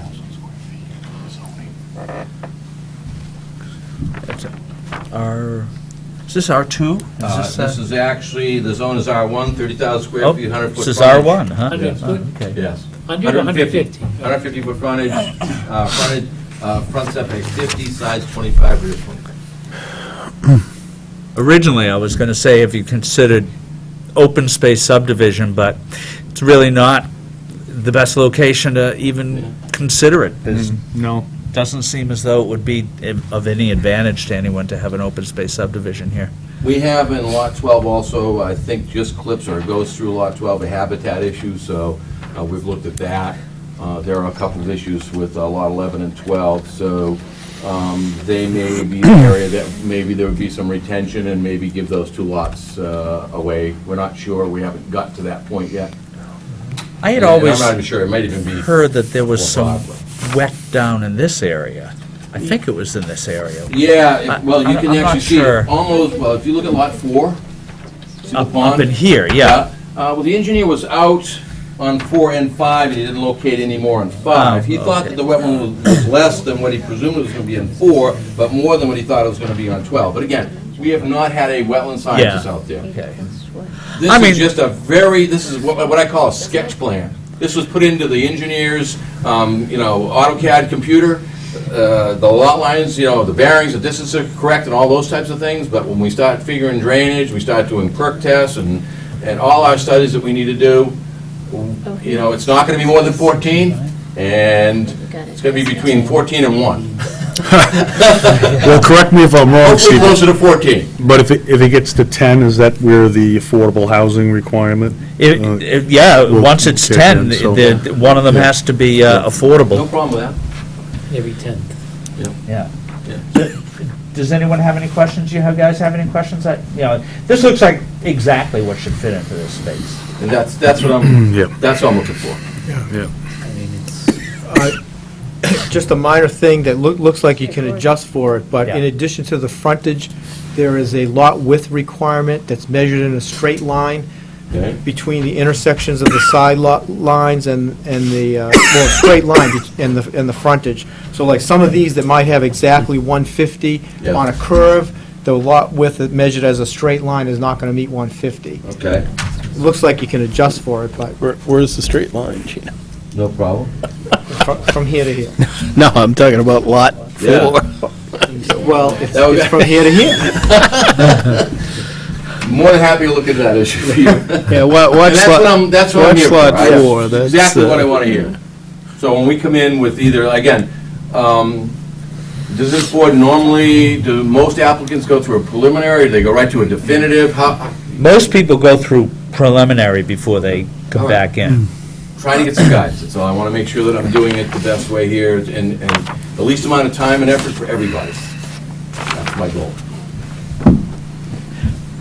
I personally don't see anything wrong with it as it stands now, so, I mean, the devil's in the details. Agreed 100%. I've been listening to that for a couple of hours. Have you I will make thought, sure that I've learned from that conversation. have you thought about, phasing in terms of how you would go about constructing the subdivision? You know, I have not thought about that. I'm Doesn't look looking at big enough that. to phase. Well, you have the access from the two sides, so, It could be like one half and the other half or something like that, you know. For myself and my construction company, my partnership, et cetera, it's a very small subdivision for us. This is something that is fit into our situation in that I'm trying to grow into this community. I did Pheasant Hill, as you know, or I was involved in Pheasant Hill from the get-go. it's a nice development. Yeah, well, thank you. I actually was involved from a mechanical standpoint in the very beginning, then I partnered up with the owner and was his partner for 30 years. But it's something that would fit into our business plan at this point in time. And frankly, we want to commit to this community and start in a low scale and go from there and see how interaction with boards and committee and how it works. So that's why we're starting with this.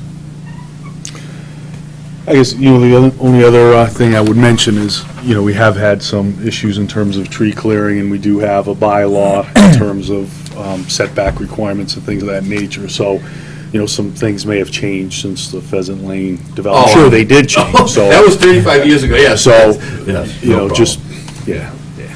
And I will be coming back then. I will talk to the seller and my partners and discuss preliminary and/or definitive. Generally speaking, I do preliminaries for a lot of these. So if you're recommending a preliminary, that would probably make sense. We'll pursue what you think we should pursue. Yeah, you don't have to have as extensive a set of plans for the preliminary as you do for the definitive. It's just sometimes I've actually, if there is not any issue of zoning or changing or whatever, I skip right to a definitive. It's up to you. It's just so easy in the AutoCAD to hit on and off layers and change things. In years past, preliminaries made so much better sense because hand drawings and all the rest of today's. But I have no problem starting with a preliminary if that's the way it goes. You can come in with a definitive if that's the way you want to do it. I thank you all for your input and I thank you for your time. All right, thanks. Have a very good night. Thank you.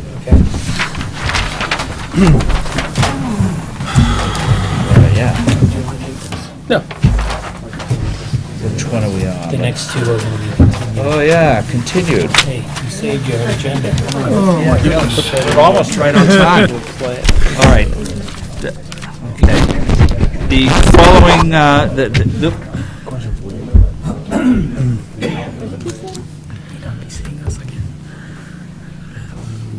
With some debate. Or is it not? no, because either we open it or we don't. They've asked for it, so we're not going to open it. Is that granted? I was curious why that was coming up now. Is it?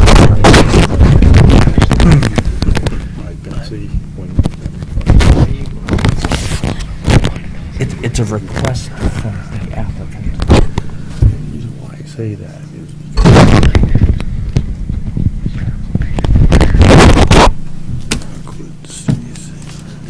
We should do it in the open hearing after we continue it. All right. So does someone want to make a motion to continue the hearings for 106 Main Street and 108 Main Street?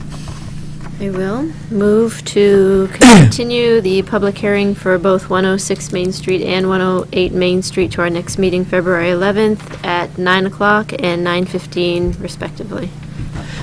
Do we have a second? second. All those in favor? Aye. Abstain. Okay. All right, 9 Shire Drive. Now, who's here representing 9 Shire Drive? He was outside. I'm Oh, gonna hit the minutes oh, from okay. anyways. Oh, okay. Oh, you did them in one motion, 106 and 108? I did. Yeah, I yeah, did she move it did. as both. She said concurrently, she said the times.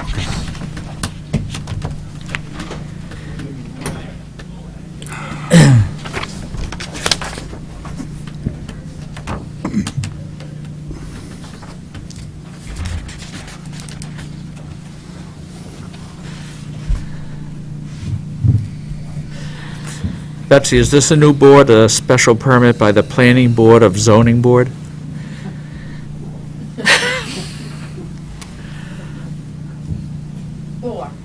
Or, oh.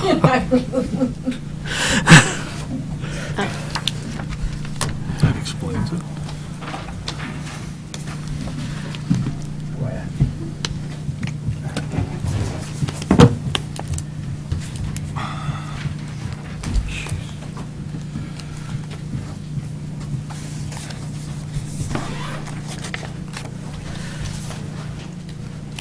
Are you all set and ready to pick up where you left off the last time? Yes, sir, we are. All right, if you want to just introduce yourself to the audience, and Help yourself there's to a, the microphone. there's a, an easel right here.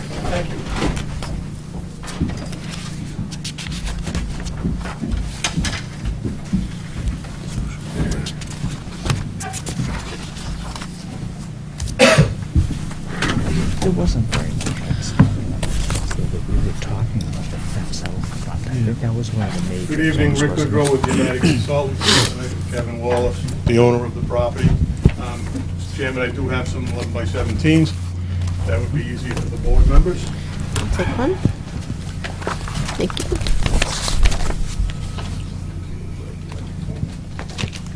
Thank you, sir. Thank you. Thank you. Rick, I think I saw, as I go up to the 175, you're gonna have to go up to the next size paper. Yeah. I'm still a 125, so having quite... 125's a history.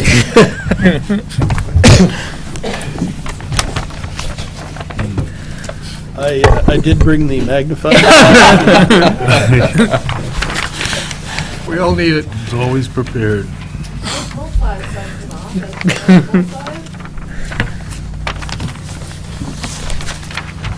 We'll probably be all right. We'll probably be all right. If you can't make do, let me know. Yep. Glasses here somewhere. I do have a full-size set. Basically, since our last meeting, we've had an opportunity to meet with the Design Review Board, who's here tonight. I believe you have a letter from the Design Review Board. We're generally in agreement with the project. I certainly don't want to speak to them, Mr. Nicodemus, but certainly bring you up to speed on that. We've also had a chance to review numerous emails from various town departments, the police department, fire department, Department of Public Works, as well as Mr. Houston's follow-up review comment. We could certainly go through those items one by one if the board would We'll prefer. have Mr. Houston do them, and Sure. he'll skip over the appropriate ones. There were only two, I think it was. If I skip over too many, it'll be a very short report. So, you know, again, got the building highlighted here, parking area, vehicle storage facility located behind the fence. We've made the revisions as suggested and requested. We did meet with the Design Review Board and talked with them regarding the open gates, not having the slats, if you will, and remaining just the fabric of the fence. They seem to be amenable to that, but again, Mr. Nicodemus can speak to that. It was brought up that, the gates will probably remain open for most of the day. They're going to be closed at the night hours, so not really aesthetically an issue. And again, we can certainly go through the letters if there are any questions the board has. Be happy to answer them. Well, I'll just reference we received a letter from Bob Bullock, the building commissioner, dated January 16th, 2014. And we'll hear from Bob. You want to give us a little rundown on the Design Review Board's comments? Yes, we had a meeting with the applicant. We went and reviewed all of the color issues and the fence and landscaping. There was a series of recommendations which they subsequently incorporated into documents that we had copies of, and so our revised letter of acceptance basically concluded that we were in agreement with all of the building units, the landscaping, and the colors palette that we had agreed to. I gave that color palette to Betsy tonight so that they'd have it officially in the record. We're acceptable with the way it was presented. Oh, excellent. Oh, you reviewed all the landscaping, too? Yes, we did. Okay.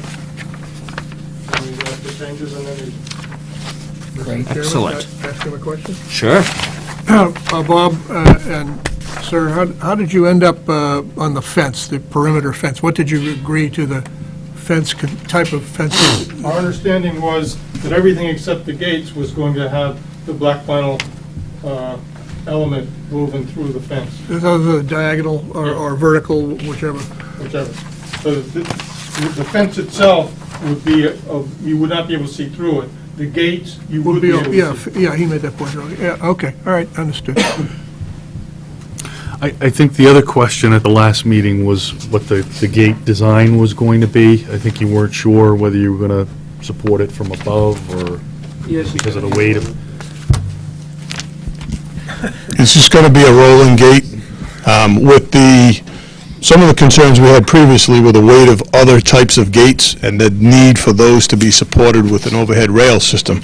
With the gates we're proposing, with a fence fabric, the weight will be fine to allow for it to be on a roller system, kind of below or behind the fence, if you will, itself, the stationary fence. Yeah, there's not really a lot of other choices, honestly, that would work well. Seems like the best scenario. But you were talking about having those slats in the chain link. Where were you thinking of having the slats in the chain link? The slats. I thought that the board pretty much said the last time that they'd rather not see those. Yeah, you didn't slats see them in the gates, but I think you said you wanted to see them in the rest of the fence. Well, yeah, we don't care as much around, right, the perimeter, but not in the front. The whole front isn't gate, though, is it? No. No, the gate's just right There's a there. gate here. Yeah. And a gate here. So next to the gate is not going to have slats in it also, right? No, next to the gate will have slats. No, will not have slats. We don't want the slats Yeah, facing the decent. roadway, yeah. Yeah, but I think that's pretty minor, Steve. You know, It it's is- just a one-turn to It is it. minor, and the least amount that you want is great because it's very expensive. Well, I think we felt that, we have a few prisons here in our town, we don't want it to have that feel to it if you can have a little bit of openness. I guess it depends on whether the vantage point is going to be of the building or of all the vehicles. I guess maybe be strategic in terms of some additional open fencing.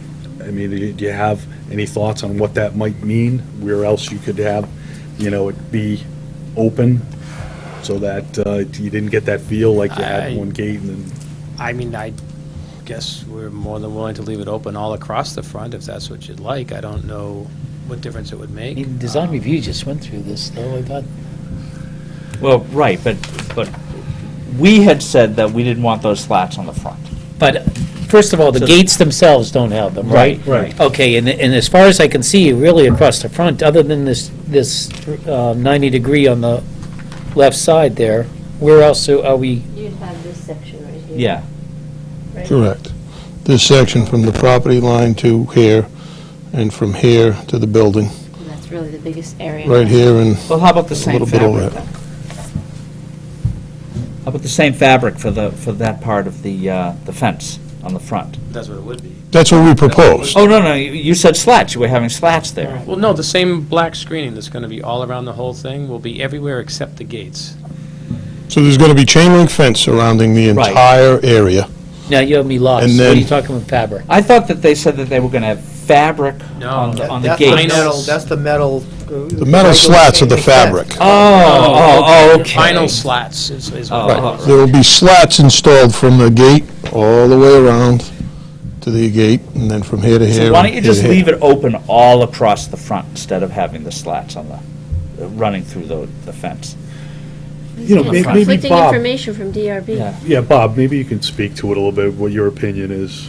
You've probably looked at it more closely than we have. When we, the design review board, looked at it, it was our sense that the lack of organization that was happening behind there in the way of stacking and storing vehicles was adequately visible through the gates and therefore did not need to be seen beyond that, because we didn't see that as creating visual amenities to the sightlines of the property.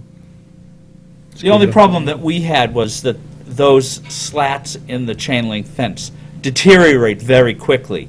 And you know, if you can avoid putting it on the streetscape, you know, you may as well. I don't really think they deteriorate. We were talking more about the vinyl fencing. The white vinyl was more of a deteriorating item than the black vinyl that goes in there. Even the what's it, Mass Building there, right next door to me, he's got the black vinyl slats in there that have been there for, I don't know how many years, and they don't look worn that I'm aware of. I don't know. I think we're getting pretty detailed, but I'd say I probably agree no slats for this section here, just because it looks kind of funny, you know, no slats, a little bit of slat, no slat, slats. So maybe, you know, sort of flanking the building, but I kind of feel it's a DRB judgment call, Yeah. so. I So could now run a you little have bit two further. architects telling you no slats. I would defer to Michelle and to Bob, because Right. Michelle's an architect and Bob's. It's always a Bob. DRB. Well, we just thought that was where the trash was, and that's why we thought we should keep it See, and covered I up. didn't know Second-guessing that. our I didn't know engineers. that's where the trash was. Or the electrical, the Yeah. transformers. Isn't there a So that comment makes from perfect sense. the, Either that or a shrub in front of it or something. It had shrubs, but the shrubs only go up this high. We were just saying, So they know more than we do. but there's a comment from the building commissioner asking for the dumpster to be moved. Slightly, yeah. It Just wants because- them further away from the building. Further away from the building, Yeah, that's we right. did that. Which too. we did. Yeah. Which we did. We relocated it to the end of this curve here. Previously, it was about 5 feet off the building, so we relocated it to that point there. I defer to DRB's judgment call on the fencing. If all we're dealing with is slats, you're in good shape. I know. Well, apparently you haven't read Tom's letter. That was pretty good, too. Yeah, let's get to Tom's.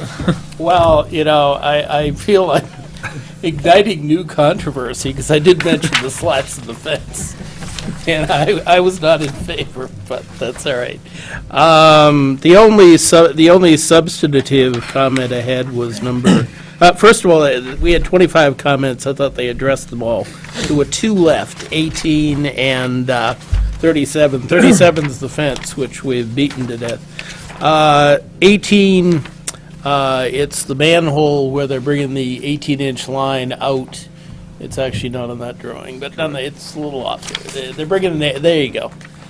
Bringing the 18-inch line out, I just suggested that the existing manhole be cored. There's not much of it left, because you got a 24-inch and a 24-inch of the through pipe, and you're putting an 18 in there, and it's actually between the two. So I just suggested you core it, so that's minor We can add engineering that. detail. We can certainly add that note to the final Yeah, plan. so that's what we said, put a note on there, so. And I don't think I can meaningfully contribute by further discussing the fence, so. I would prefer to stay out of it as Bob well. Bullock did ask that we add to the decision in his letter that the line painting in the storage area must be done according to the plan so that the access can be maintained. So that Oh. should be added to the decision. All right, yeah. We did add a note to that effect, I believe, on sheet 3. Yeah, line painting in the storage area shall be done in accordance with the plan.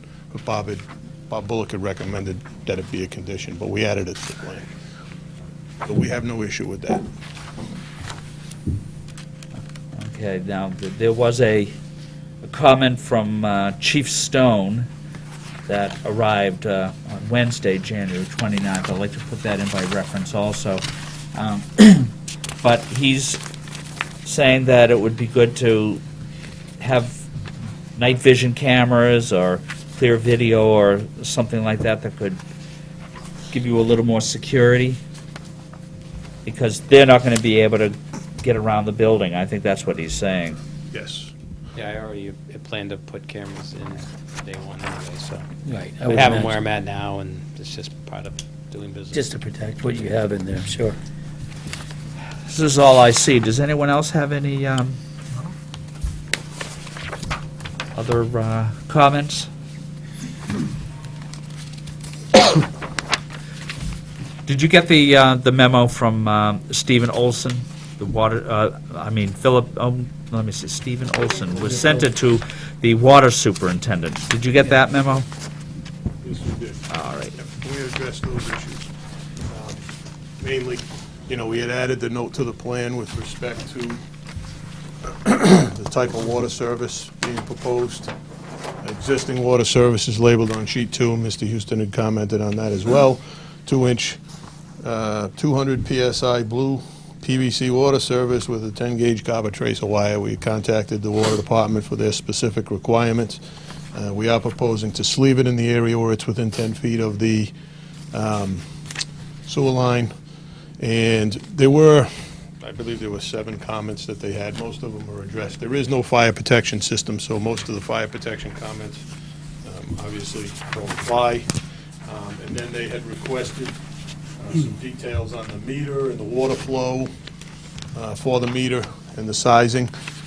Typically, that stuff is calculated when the plumbing people get involved with it. You have a meter, a backflow preventer, all located within the building. It's, I think, a little premature for the site plan, but in the past, what we've done is had the plumbing engineers work that out with the water department as to what their specific needs are for backflow preventers, water meters. So I think we've addressed everything that they had as well. I recall there was some conversation about, was it auto maintenance or something that we were going to put in the decision to make sure that it was... Manufacturing, they did take it out. Okay, yeah, auto manufactured, did it say something like that? Something like that. Okay. I guess the other thing, did we close the loop on all the lighting questions? I mean, with all the changes in terms of DRB and such, are we satisfied that we've vetted all the perimeter lighting and all those issues? We went through that in our meeting, we didn't mention it because there wasn't any issue. Okay. And PSC Tom had made some comments on the lighting as well. They added Details. the fixtures and the pole height and stuff to the photometric drawing, and they used a different phrase, but I think it meant night skies compliant. I forget the exact phrase, but it looked fine. And I guess the only other thing was just a management plan, because you have these vehicles coming and going, and you certainly come across to be an upstanding individual that's going to do your very best to try to ensure that these folks are considerate in terms of the drivers that are coming and going and such. So, I mean, however we capture some of the details, I think that would be a good idea in the event that you sell this business to someone else who may not be such an upstanding individual. Right? It'll be my But, son, so hopefully he'll be interested. Let's hope so. Well, there's the concern. Other than, the signs and everything we've done, I'm all for whatever else you guys think would be helpful, so, I think we've got it pretty well covered. Anybody have anything else? Looks okay. Anyone want to make a motion to close the hearing on You this? ready to close? Yeah? I'll make a motion that we close the hearing for, what are we calling this? Number 9 Shire Drive. 9 Shire Drive. Second. Second. Second. All those in favor? Aye. Aye. Thank you. Thank you. All right. Thank you. Okay, thank you.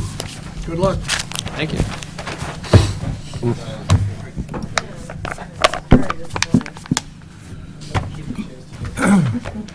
Is this the landscape? There was a, Are you Reuben? Oh, okay. And Bork's building. oh, okay. He bought it. That's the gentleman here. Oh, okay. All right. So you wanted to talk to us about a potential town meeting warrant article? There's, You need a mic? Introduce your name. just make sure it's on. Little green light. Yes. On, right? Yeah. Okay, I'm Charlene Flynn. Okay. And Mr. Levy purchased 194 Main Street in March of 2013. And we were told that there had been a landscaping company in the barn that is in the back, and I have some pictures if you guys want to see them, for the last 15 years. The current landscaper has been in there for the last 3 years, and Bob from the building commissioner has asked us to get a special permit to continue that use from you guys and to try to be on the spring warrant. Okay. Just look at that, I'm just trying to figure out where this is. Yeah, So so you know where Bork's 194, So yeah, he, Bork's. so he said to you that it's not allowed, is that what it is? And Because that- it's a B1 district, it's not, landscaping is not allowed. However, we had a meeting with him, a very preliminary one, and he said to come to the board and try to get a special permit to be on, to be on the spring warrant. All right, thanks. So he wants it allowed by special permit. Correct. That's what he's recommending. Yes, So it's going to be down behind here. yes, and there's a bunch of pictures, yeah, different ones, and those Oh, just these, came. I thought they yeah, were all the same. I took those last week, no, they're not all the Yeah, same, okay, I'm sorry. I'm familiar with that. that There- building. Do you know yeah. the barn in the back? Yeah. Yeah. And I've seen they're that. just, they've got some trucks back there. Is this business something that's been in continuous operation? No, why, so supposedly, and again, this is what we were told, there's been a landscaping company for the last 15 years, but the current tenant right now has been in there for the last 3 years. So And it's not a landscape business. it is a landscape Oh, it is, business, okay. yep. And, he has trucks, and, supposedly, again, there's been no issues, no problem.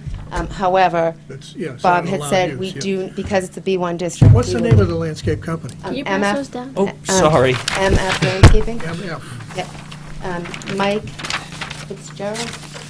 is his name. Is the issue that it wasn't lawfully created in the first place? I think so, 18 because it's years in a ago or B1, so? I believe so. So way because- back then, it was Yes. down. Yep, and I guess nobody knew, and it was never brought to anybody's attention. And Bob, came on site and noticed it, said, wait a minute, there's a landscaping, and this is a B1 district, landscaping doesn't fall If under it's a B1. pre-existing non-conforming, it can continue, but I guess it wasn't pre-existing because it nobody wasn't knew. lawfully Exactly. created. Yes. So he said it shouldn't really be a problem, but we do need a permit. Does it not mention it, Gino, or does it specifically prevent it? It's not mentioned. Oh. There's a difference. Yes, I heard.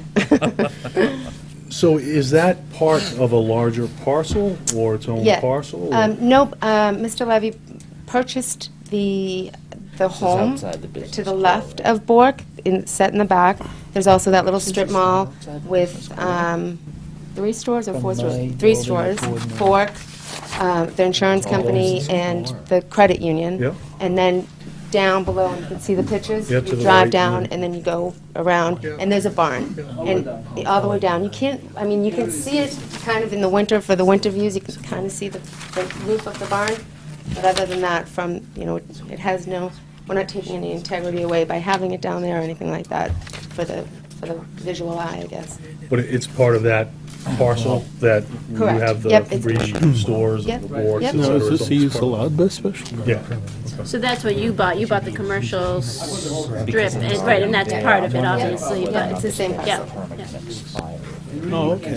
She's calling it a spell. I know exactly what you mean. She wants warrant articles. Authorizes. Yeah. But you bought it in 2013, but the tenant was there prior to you buying it. Right, and I have some checks to show. I mean, you purchased, and you have some checks to. I mean, I'm pretty familiar with the property, and I know, I mean, for many years, the Colters had people of that similar type of business in there and things like that. I guess the only concern, I know in a butter that got wind of this, and obviously doesn't want to hurt anybody that's in business or is there currently, but I guess the breadth or the scope of the permit, because their worries are they going to start, like, making mulch and having mulch delivered and, or taken out by people coming in, picking it up, if it's going to turn into a lot of those other products and things like that, that could be, a concern as opposed to a single tenant operation. I can stop it by tell him no mulch, no whatever it is, only storage, trucks, Yeah. and do in and out. That's You it. can when you own it right now, but the problem is if we make it a I change. want to hand him that other microphone, because if he's going to talk, we get a message all the time if they can't hear For the people you. at home, not for us. Yeah, I understand. So I can stop him by you tell me what he allowed to do, what he not allowed to do, because all this year he was there and I guess it was open. Right. So I can tell him, listen, you're not allowed to do anything but in and out, and that's it. Well, and that's something that would be developed. I hope you realize this isn't something we decide here Hey, I tonight. understand. No, Okay. we're asking you to tell us what to do and if This has to go to town meeting, so chances are, Right. there will be people that will get up at town meeting and talk for it or against it. So, two-thirds vote in order to change zoning. So you just have to be reticent of that. But what's the size of the business? Yeah, How I many just wanna ask trucks? How many front-end loaders? How many vehicles are there that It's are? not like that not- at all. not- It's, not- not much he's at all. actually, Plowing and Yeah, trailers. inside. He Exactly. put it Right. inside the barn, most of the truck at night. Oh, okay. And outside, he put one, maybe 2 or 3 or 4, but in the back of the barn. Don't even see it from the front. Right. You hardly see in this. So he doesn't have customers coming him, he No. goes to the customer Correct. Right. locations. correct. Right. All right. Ah, okay. That's always been the problem, actually, that exists in Norfolk, is that plenty of people utilize those services. There's no place for these companies to actually be, and, we were hoping that some of these, multi-tenant type garages would come up in Shire and things like that, because it's tough. They have a very, there's a few off-highway ones down by David and Sherwood. Yeah. Okay, but you could never do landscaping on highway. So, it's a difficult circumstance. And the local people that are using these guys are our neighbors. Right, all of them. I mean, he does Right, all the so- work around here. I would suggest that it would greatly facilitate things if you were proactive in defining what the activities Yes. need to be, what you would like them to be, so that we have some basis for So- discussion as opposed to approaching this with a clean sheet of paper. Right, so, I mean, basically, what we're asking is, and Mike had said, he just needs a place to store stay. his trucks. And That's to it. put them- That's it. To store them legally. Right. Correct, to store Right. them I legally. mean, they're being stored there And now. Yes. He doesn't want to sell anything out of there or anything Okay. like that. It's literally Just just to be storing there. his trucks in the barn. And, I can come back and we can. I mean, let Gino, know you how must have many, some language um, somewhere that Exactly. would allow like You know, that. how many cars are gonna Well, be parked there that's- for? Right. Kind of employee. thinking, maybe it should be more of the order of a equipment or truck storage facility as opposed to a landscape business. A, it gives you more flexibility for a different tenant who may not be the landscape, maybe a plumber wants to store 5 trucks in the barn or something. Maybe like a contractor. More like a warehouse or something? contractor, yeah, more like a garage. contractor headquarters type of. Remember, Right. this barn is no water, is no sewer, is Right. nothing there. It's just a plain barn, dry. So you can't really do much over there. You can, if you want to do any public work. Right, but what concerned me is that you do have a lot of open space in the back there, where the old chicken coops used to be years ago. I just didn't know if that, when you came with this idea, if that was gonna, expand into like a D&D type of operation, or things like that. I mean, I will tell you that there is, some firewood back there, but that was the extent of it. And actually, Mr. Levy went down there and, said, what's this all about, because I can obviously. easily tell them to Yes. remove it. But again, it's not even. It's not an issue. Go see it, it's not an issue, it shouldn't be an issue at all. I mean, again, You it's can't even it's see what it. you propose is what's gonna be on the warrant in front of the town meeting. It's- Right, no, that's what it is. Well, I'd like to get it even quicker than that if we could. Did you grasp the idea of what they're trying to get, Gino? think so. Do you think that maybe you could send an email out to us that just sort of captures exactly what it is that they're looking for? Sure. All right. As far as the mulch issue and that, we already have a restriction on outdoor storage. It has to be to the rear of the building and fenced in and no more than 1,000 square feet unless it's without a special permit. So that is sort of taken care of, but we could probably draft If something. we're going to do an email to us, could we at least copy them so they see that? Oh, yeah, yeah. And then you can get in Just contact have with Betsy. Betsy if you don't agree with what Gino has written down. Okay. And we'll probably add our own little touches to it also. Okay. But do you want to discuss it at our next meeting? Do you think we'll be able to fit it in? Because the warrant is, how long's the warrant open for? February 20. Articles have to be in The 20th. by, yes, February 20th. We're meeting on the 11th. Right. So yeah, we put on. should be able to put something together, because all it is a use being added to the use Right. table. And it's- But then, it is a special permit, so you will have to come back Yeah, to we the come planning back. board for a hearing. And there can be other conditions imposed upon it Okay. by the board if they Okay, feel as no though it's problem. necessary.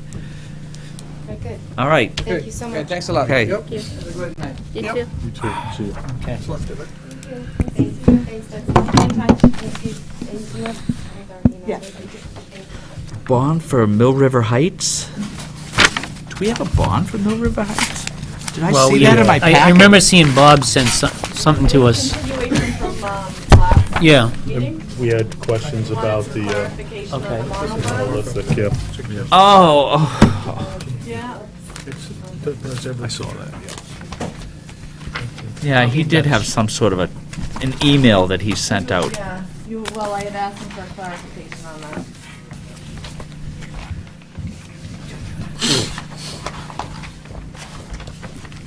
Thanks, Bob. Bye, Bob. Night. Good night, Betsy.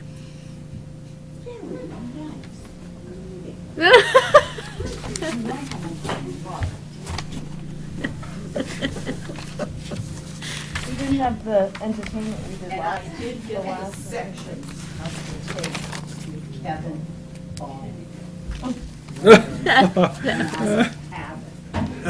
Poor guy. Oh, that's right. We were supposed to go out and observe places that have the mono berm, but wasn't he going to recommend places for us to go and look? Didn't we ask him to tell us the best places to go for us to look and see that they're holding up like they're supposed to? Isn't that what he was supposed to Even if we had to go do? to an adjacent town. or something. Yeah, yeah. I'll call Bob and have him recommend someplace for us to go, because that was part of the discussion. That if we're going to make a decision on that, we have to verify that it holds up. I am not a fan of these mono berms myself, but just to let you know, we're redoing Sharon's rules and regs, and they're putting it in there, so. Oh, yeah? Apparently spread, the advocacy of the mono berm is spreading to other towns, I guess, so. Gotcha. For those of us who don't know a monoberm from a duoberm, what, can you say what the heck it is? Yeah, it looks just like a Cape Cod berm, but instead of, It's a little shallower, isn't it? no, not necessarily, it's No? just put down, it's the way it's put down. I think you can actually adjust the height on them. Yeah, what we're doing in Sharon, we have the binder course coming across, and then the binder course is shaped like that. And it's just, they have a little applicator thing on the edge of the paving machine that kicks up. Right. And the way, in Sharon, we're putting it as part of the binder course, and then you come over it with an 1.5-inch top course. And, this change in section is sort of buried in the pavement. So it's, the other way to do it is to have the binder course here, and then put a Cape Cod berm on top of it, and then butt the top course up to it, but this tends to dislodge. Right. In fact, even worse, some towns put the berm sort of on top of the top course, so there's a plow or even a car or something hits that, it pushes out, off. right. So the mono berm is kind of a way of making it an integral part of the pavement section. So Well, the part that I noticed that Bob got really annoyed that I drive by it every day is where he had done monoberm on Union Street. And Saddle Ridge?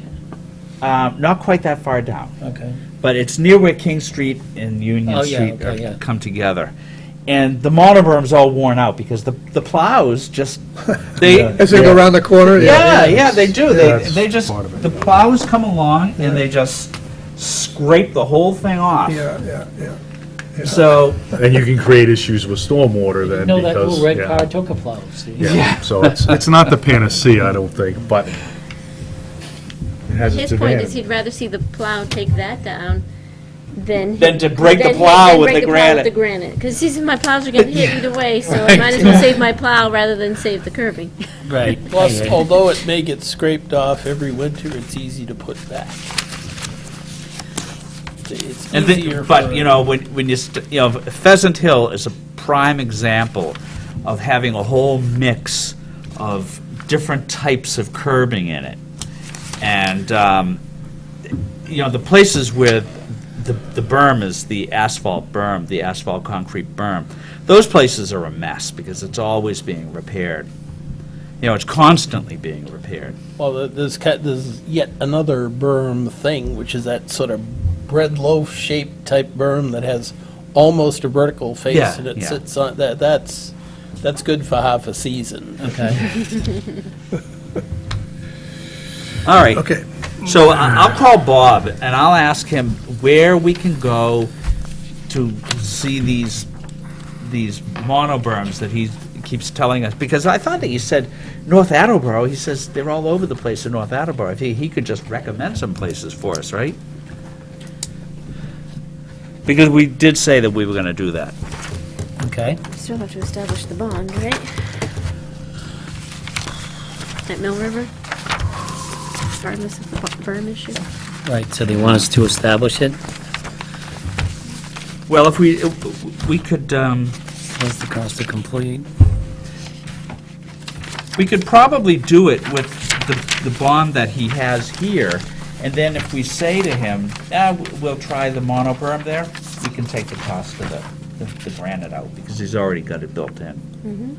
Does that sound Are reasonable? we sure of that? Because I think we had a question last time Well, as far I as think what it's- was in It the. says granite It curbing. says granite curbing Oh, here. right. Right, but it was the But then quantity. it says, Oh, wait. because that was just at the entrance, right, and then the That, mono. right, that's curb right, it's around. only 170 feet.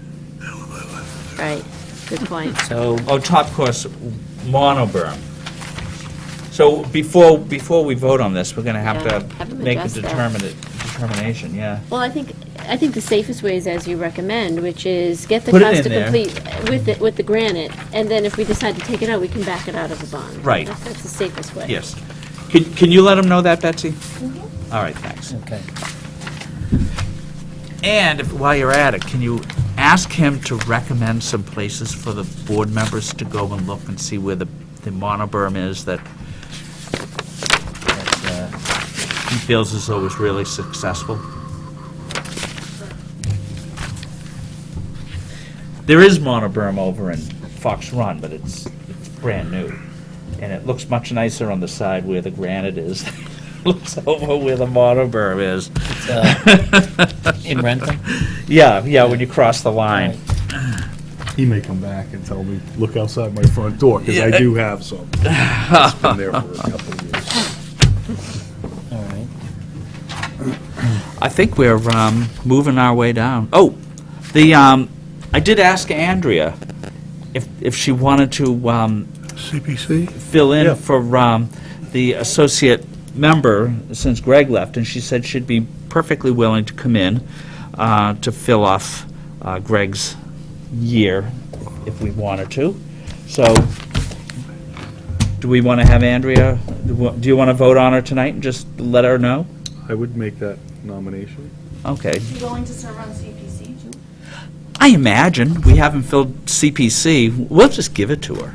We'll just tell her. The condition of Yeah.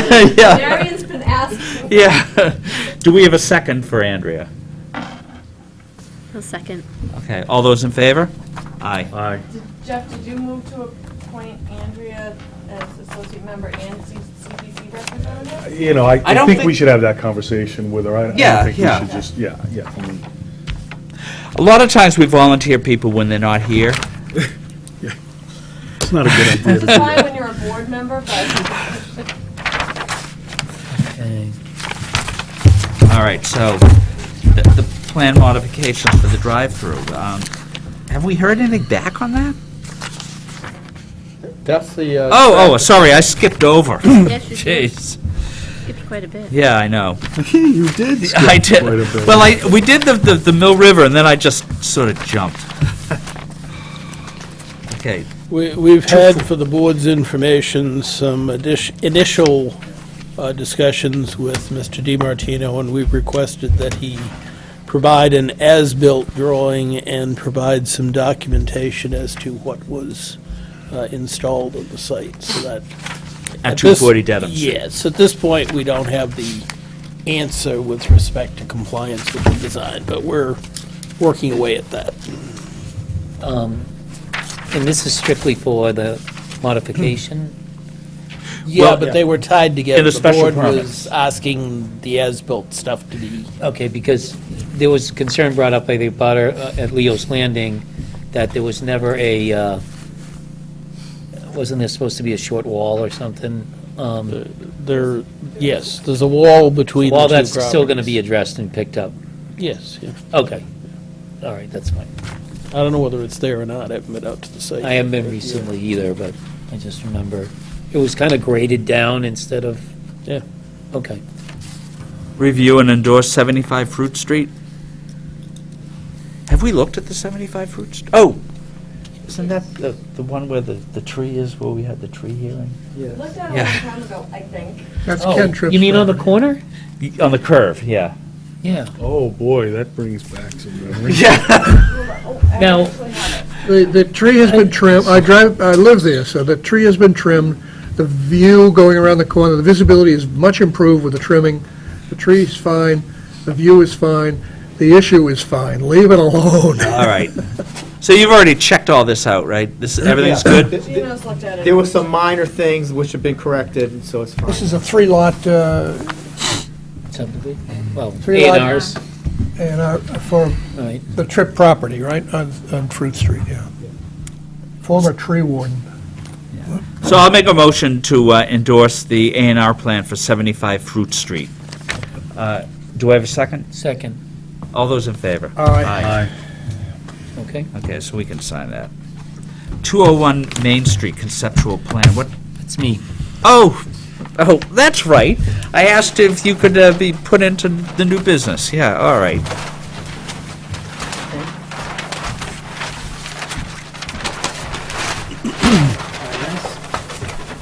Steve, thank you for letting me take a look. Some early ones. And again, these are fairly conceptual, like pretty close. We're going to be working towards. You want to pull that in towards you? Yeah, sure, Tom and I. There we go, look at that. As I stated in my email, these are basically three conforming lots, presently one lot, but it'll be divided into three conforming lots. And the proposed buildings would be three-story buildings with commercial on the first floor and apartments on the second and third floor. And short of basically doing septic easements for the trenching, once we finally get the installs and things done, I'm not sure exactly what the size will be. We were looking to try to consider a special permit out front rather than placing it within 6 to 19 feet off the street, especially since on the next couple properties, they're not set right up on the edge. Here? On Walsh, as well as the Ivy Music Studio, and then across the street at O'Loughlin's, as well as Bork's, and I think even the post office. Literally, the only building that's on the street is mine that I put up 3 years ago. What are these rectangular things, what are they? Those are basically conceptual leaching galleys. Oh, okay. So, but they'd all be self-sustaining as far as septic. They're all going to have their own systems. Well, we're sharing parking as it is right now, but we don't need to. Again, this was purely conceptual. But this goes hand in hand with zoning. No, no special permits allowed other than basically the placement of the green belt rather than having it on the street. We could move it back, but I think it would make a better product to have a green belt out front. The street curves, the placement of the buildings could conform to that curve as well. Might be more aesthetically pleasing. When you say the street. Well, I mean, the street curves along here. It's fairly slight. It kicks up a little once you get down to the Ivy site. Okay, that's where it really kind of Yeah. turns. But again, I mean, minor shifts of those things could be picked up. Indeed, I just say that aesthetically. No, that's it, and this is the feedback I'm looking for. But I just feel that there is a definite need for residential rental in this town, and I think this is something that can build on a phased-in basis, one lot at a time, fill it up, and go from there. Future access if we ever get over here, huh? Liberty Lane, if we ever. Yeah, I gave it to them 10, 12 years ago, and I So haven't seen it. it'll all have perimeter lighting? Is that the way you're planning on doing most of it? Is it?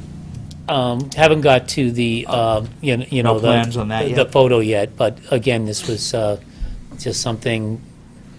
Would there be a lot of fill-in, particularly down at this end, Pete, because there's pretty high fall-off? No, actually, it's very funny, but where this angle is, Yeah. it literally drops about 8 feet down to Ivy. Right here. That's truly the edge of the property itself. And if you walk up to that edge, Yeah. it's straight down. Yeah.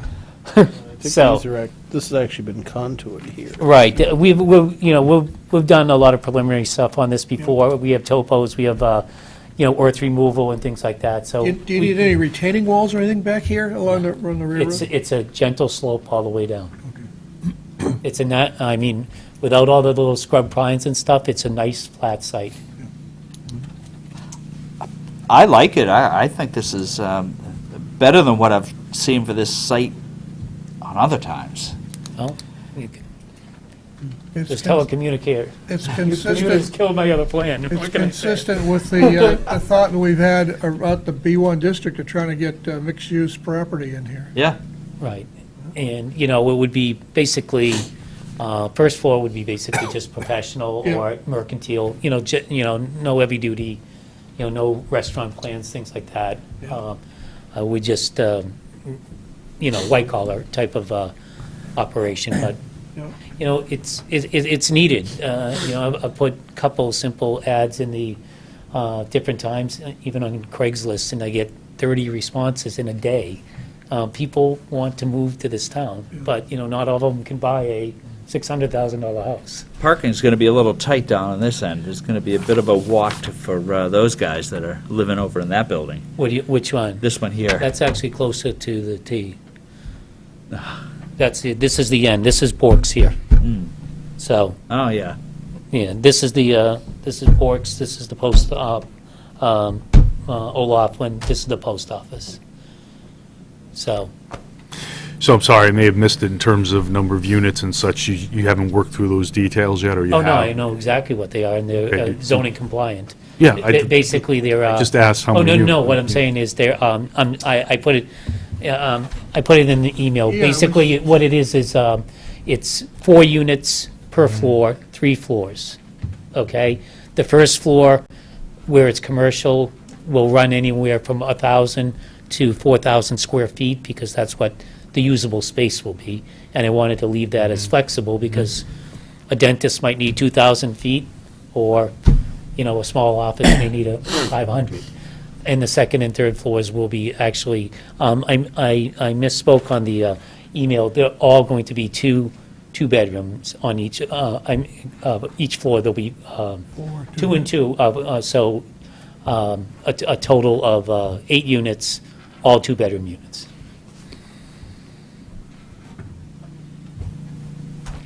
So no one-bedroom units. No. And it satisfies the 16 bedrooms per lot rule. You don't think that there's a market for one-bedroom units? I mean, I single think- people. I think there is, but I also think that there is, what I've seen in reviewing a lot of other apartment complexes, and that seems to be a very big favorite of 40Bs, is none of them are going 3 bedrooms, because they'll tell you it generates all sorts of other problems. But the ones that go after 1 bedrooms are actually looking for an office space, and I've seen a couple different developments that specifically do 1 bedrooms with like small offices attached now, and those are your telecommuters that, are already working 3 to 4 days out of their home.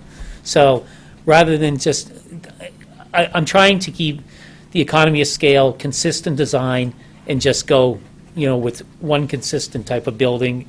It's just, those architects will kill you with their costs. Yeah.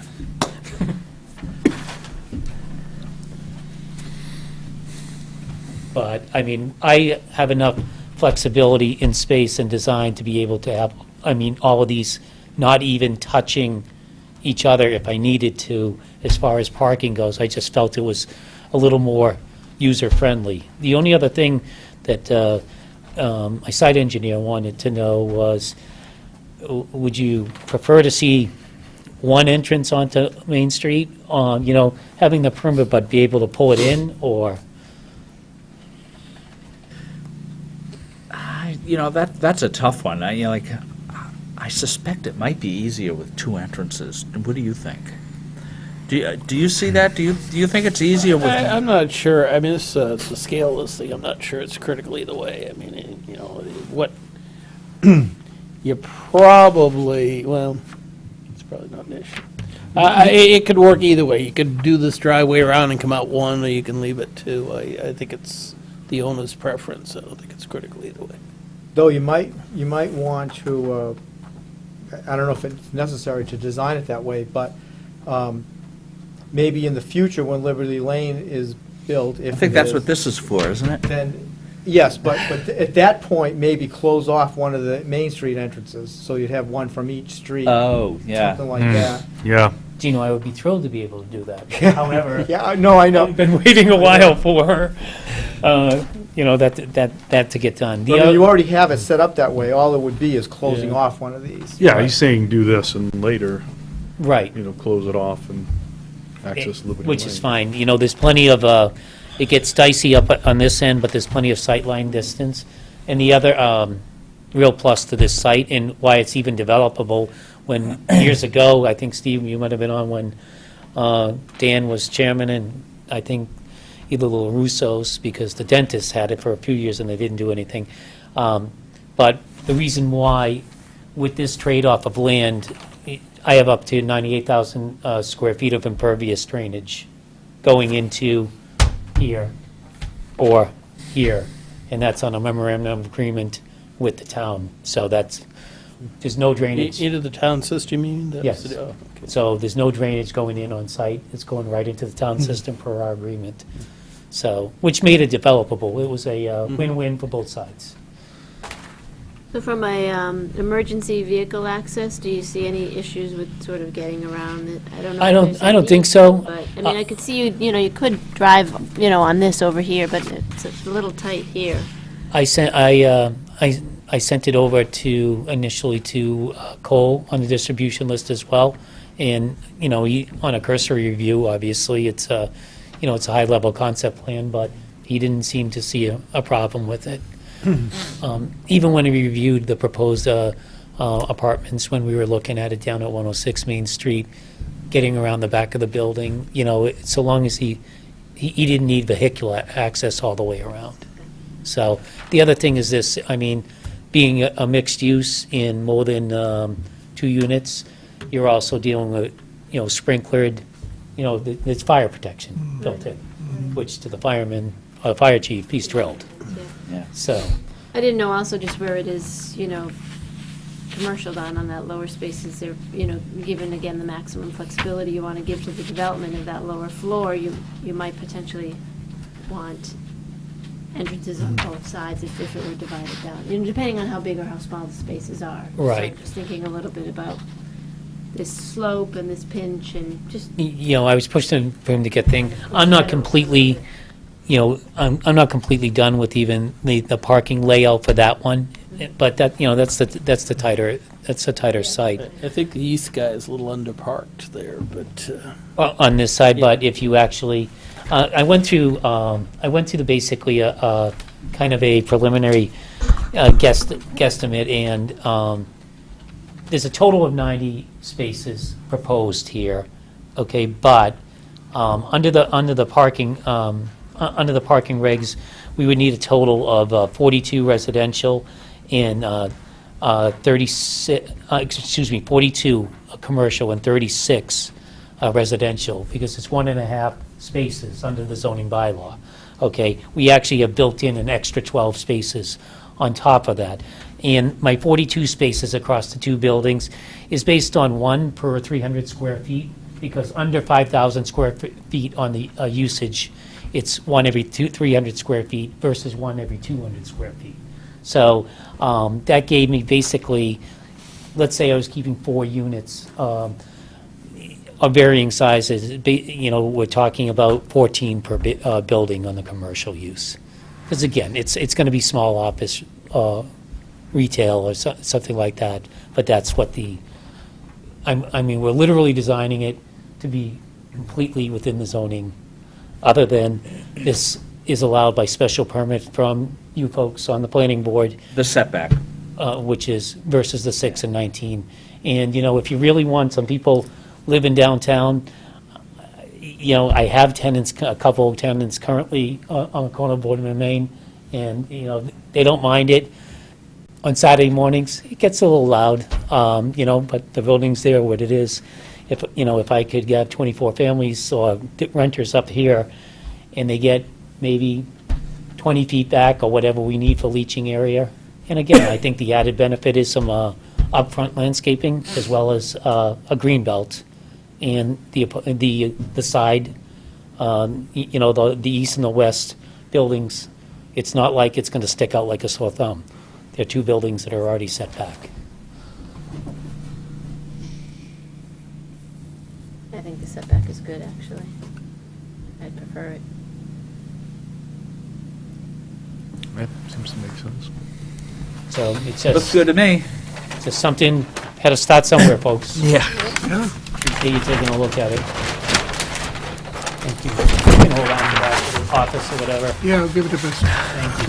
She doesn't have anything to worry about.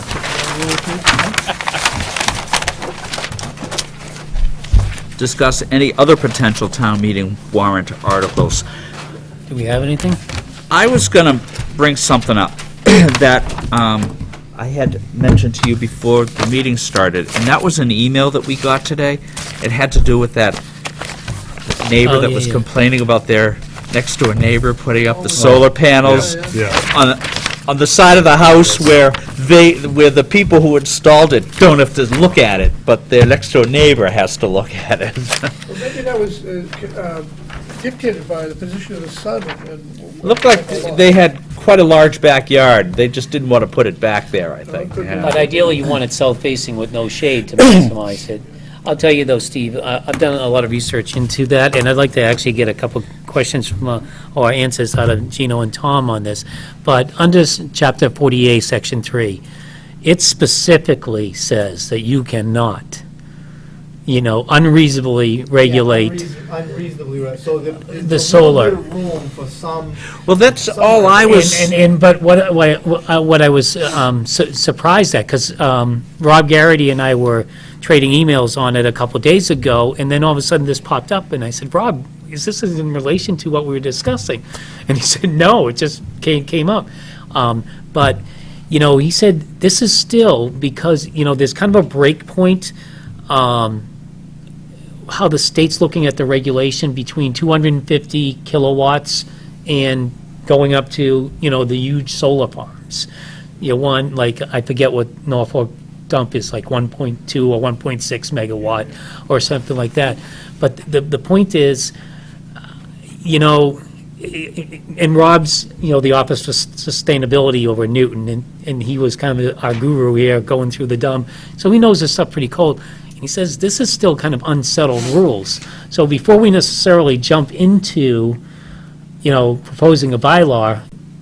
Well, it's not so much a bylaw, it's just putting it into a table where it could be special permitted, so that at least the placement of it could be looked at by another board, because what they've done here is they stuck it on the side of the house where they don't have to look at it, and their neighbors are looking at it. If somebody else had looked at it, they would have said, wait a minute, you've got this great big backyard here, why don't you put it back there? I am betting that a special permit would be considered unreasonable regulation. Do you think so? Yeah, I'd be cautious about it. And I I'd don't think stay you can get away any from it support on the state level, because they're trying to force these things up everywhere. But It is awful. It'd be really strange if somebody decided like entirely fill their yard with it. Then is it a house or a power generation? Because everybody sells stuff back and forth to the grid. It transcends current zoning. But that's, in doing some research on it, though, that's where, this 250 kilowatt, a quarter of meg is where it's kind of a break point as they're looking at it like on a state level. So when this came in, I actually put a call into DOER. I wanted some background, and I hadn't gotten a call back yet, but I think you're going to, Steve, I understand the concern and wanting to put your arms around it, but this is going to come up a lot more. Well, I know that. And as soon as I saw this, that's the first thing I thought of. Yeah, was, you got the good picture. this is going to be happening everywhere. We're going to be having, because this is like what towns do. They put all their crap on the border of the next town, right? So this is what potentially neighbors will be doing to each other. Yeah, putting it. we went through this, if you recall, with outside boilers, and then the state came out. No, Board of Health, we did it with the wood boilers. Yeah, but the state, right, we were close to adopting something. We'd done a bunch of research, and then the state came in and they, I think, put some restrictions in place, was my recollection. But, I would think if someone is going to be investing in those types of facilities, I would think in some cases, maybe many cases, they would want some reasonable buy-in from their abutters, because you could get in a situation where now the abutter is going to put up some big trees and he's going to lose Well, I some said that to efficiency. Gino, and Yeah, that's illegal. I don't know enough about it, I but don't think you're allowed to block solar access on your neighbor. So I don't think that's legal. That's another Right, solar access laws. Yeah. But for some perspective on how big this is getting, the state has a program called Solarize Mass, Yes. where it goes town by town, and you pick one solar developer, and then if so many people sign up, you get a discount. Sherburne just did that on its own, not through the state, and the program just ended last week, and they got 269 kilowatts worth of business. I don't know how many contracts that was, but its average house uses 5 kilowatts. Right, but Rob guessed that this was 5 when we were trading emails on it.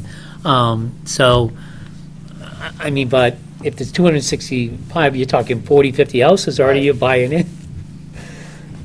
Well, it certainly doesn't make for a friendly neighborhood, so, you know, I Most think of most these are on people the like roof, to, but not all- you know, not get all. along with their neighbors. But what but- about wind? Yeah, that's Well, that even- was that's even more part of the difficult. same email. You read it, right? And it's, And that can be noisy. you know what it is? It's the flicker. Yeah, there's a lot of issues with wind turbines. Right. Health issues and stuff. But I know Deluxebury had some problems. They put them up down there and people were raising hell. Well, some of the big ones that are down the Cape, they've Oh, right at the stirred it, canal. yeah. In Falmouth. Oh, had a in big Falmouth, problem. yeah, where they've actually had to shut them off. Well, they shut them off at night. They run during the day. And They- the wind is strongest at night. That's what they said. But they, town meeting voted not to take them down because it was gonna cost, they spent, I don't know, 2 or 3 million to put them up, and it was gonna cost another 2 or 3 million to take them down. Right.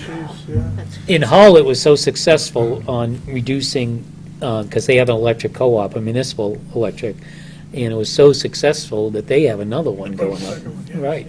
And so, you know, there's a real balancing act to Yeah, it's a this. slippery slope with the light flicker and some of these other things that have come up as Try to legitimate- legislate against it legitimate right now, concerns. though. So let me get this straight. Somebody put something like that in, and if you wanted to put in some modest landscaping, hemlocks, arborvitae is the ones, arborvitae.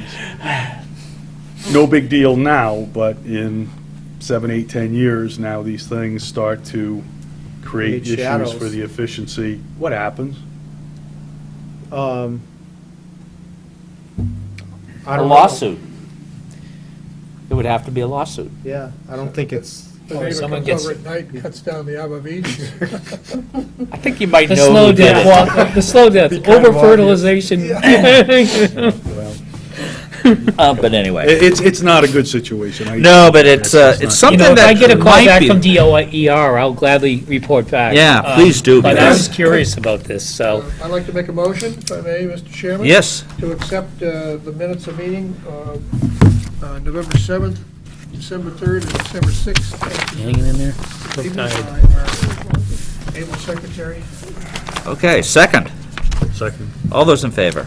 Aye. Okay, we've got the next meeting scheduled. Schedule beyond that one? That was your main question, right? When is school vacation? School I don't pay vacation attention to things like that. 17th of, Yeah, we're not meeting that week. it's the week after we're meeting anyway, we wouldn't meet that soon. No, right, that's right.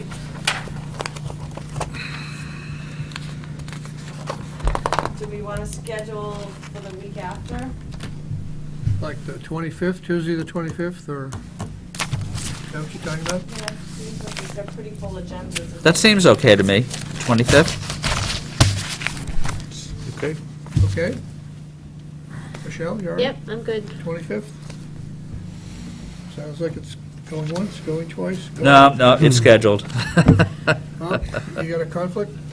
I don't. No, 25th works. All right, okay.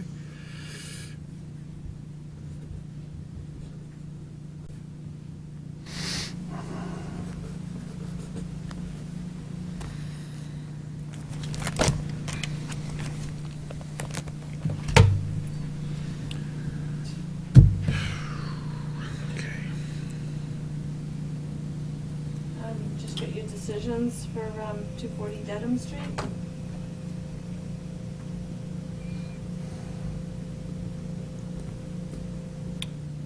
What, I thought we were waiting for the work to be done with PSC. Yeah.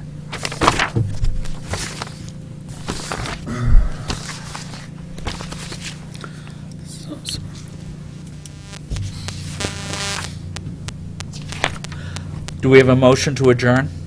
I'll make that motion. I'll second it. Okay, all those in favor? Aye.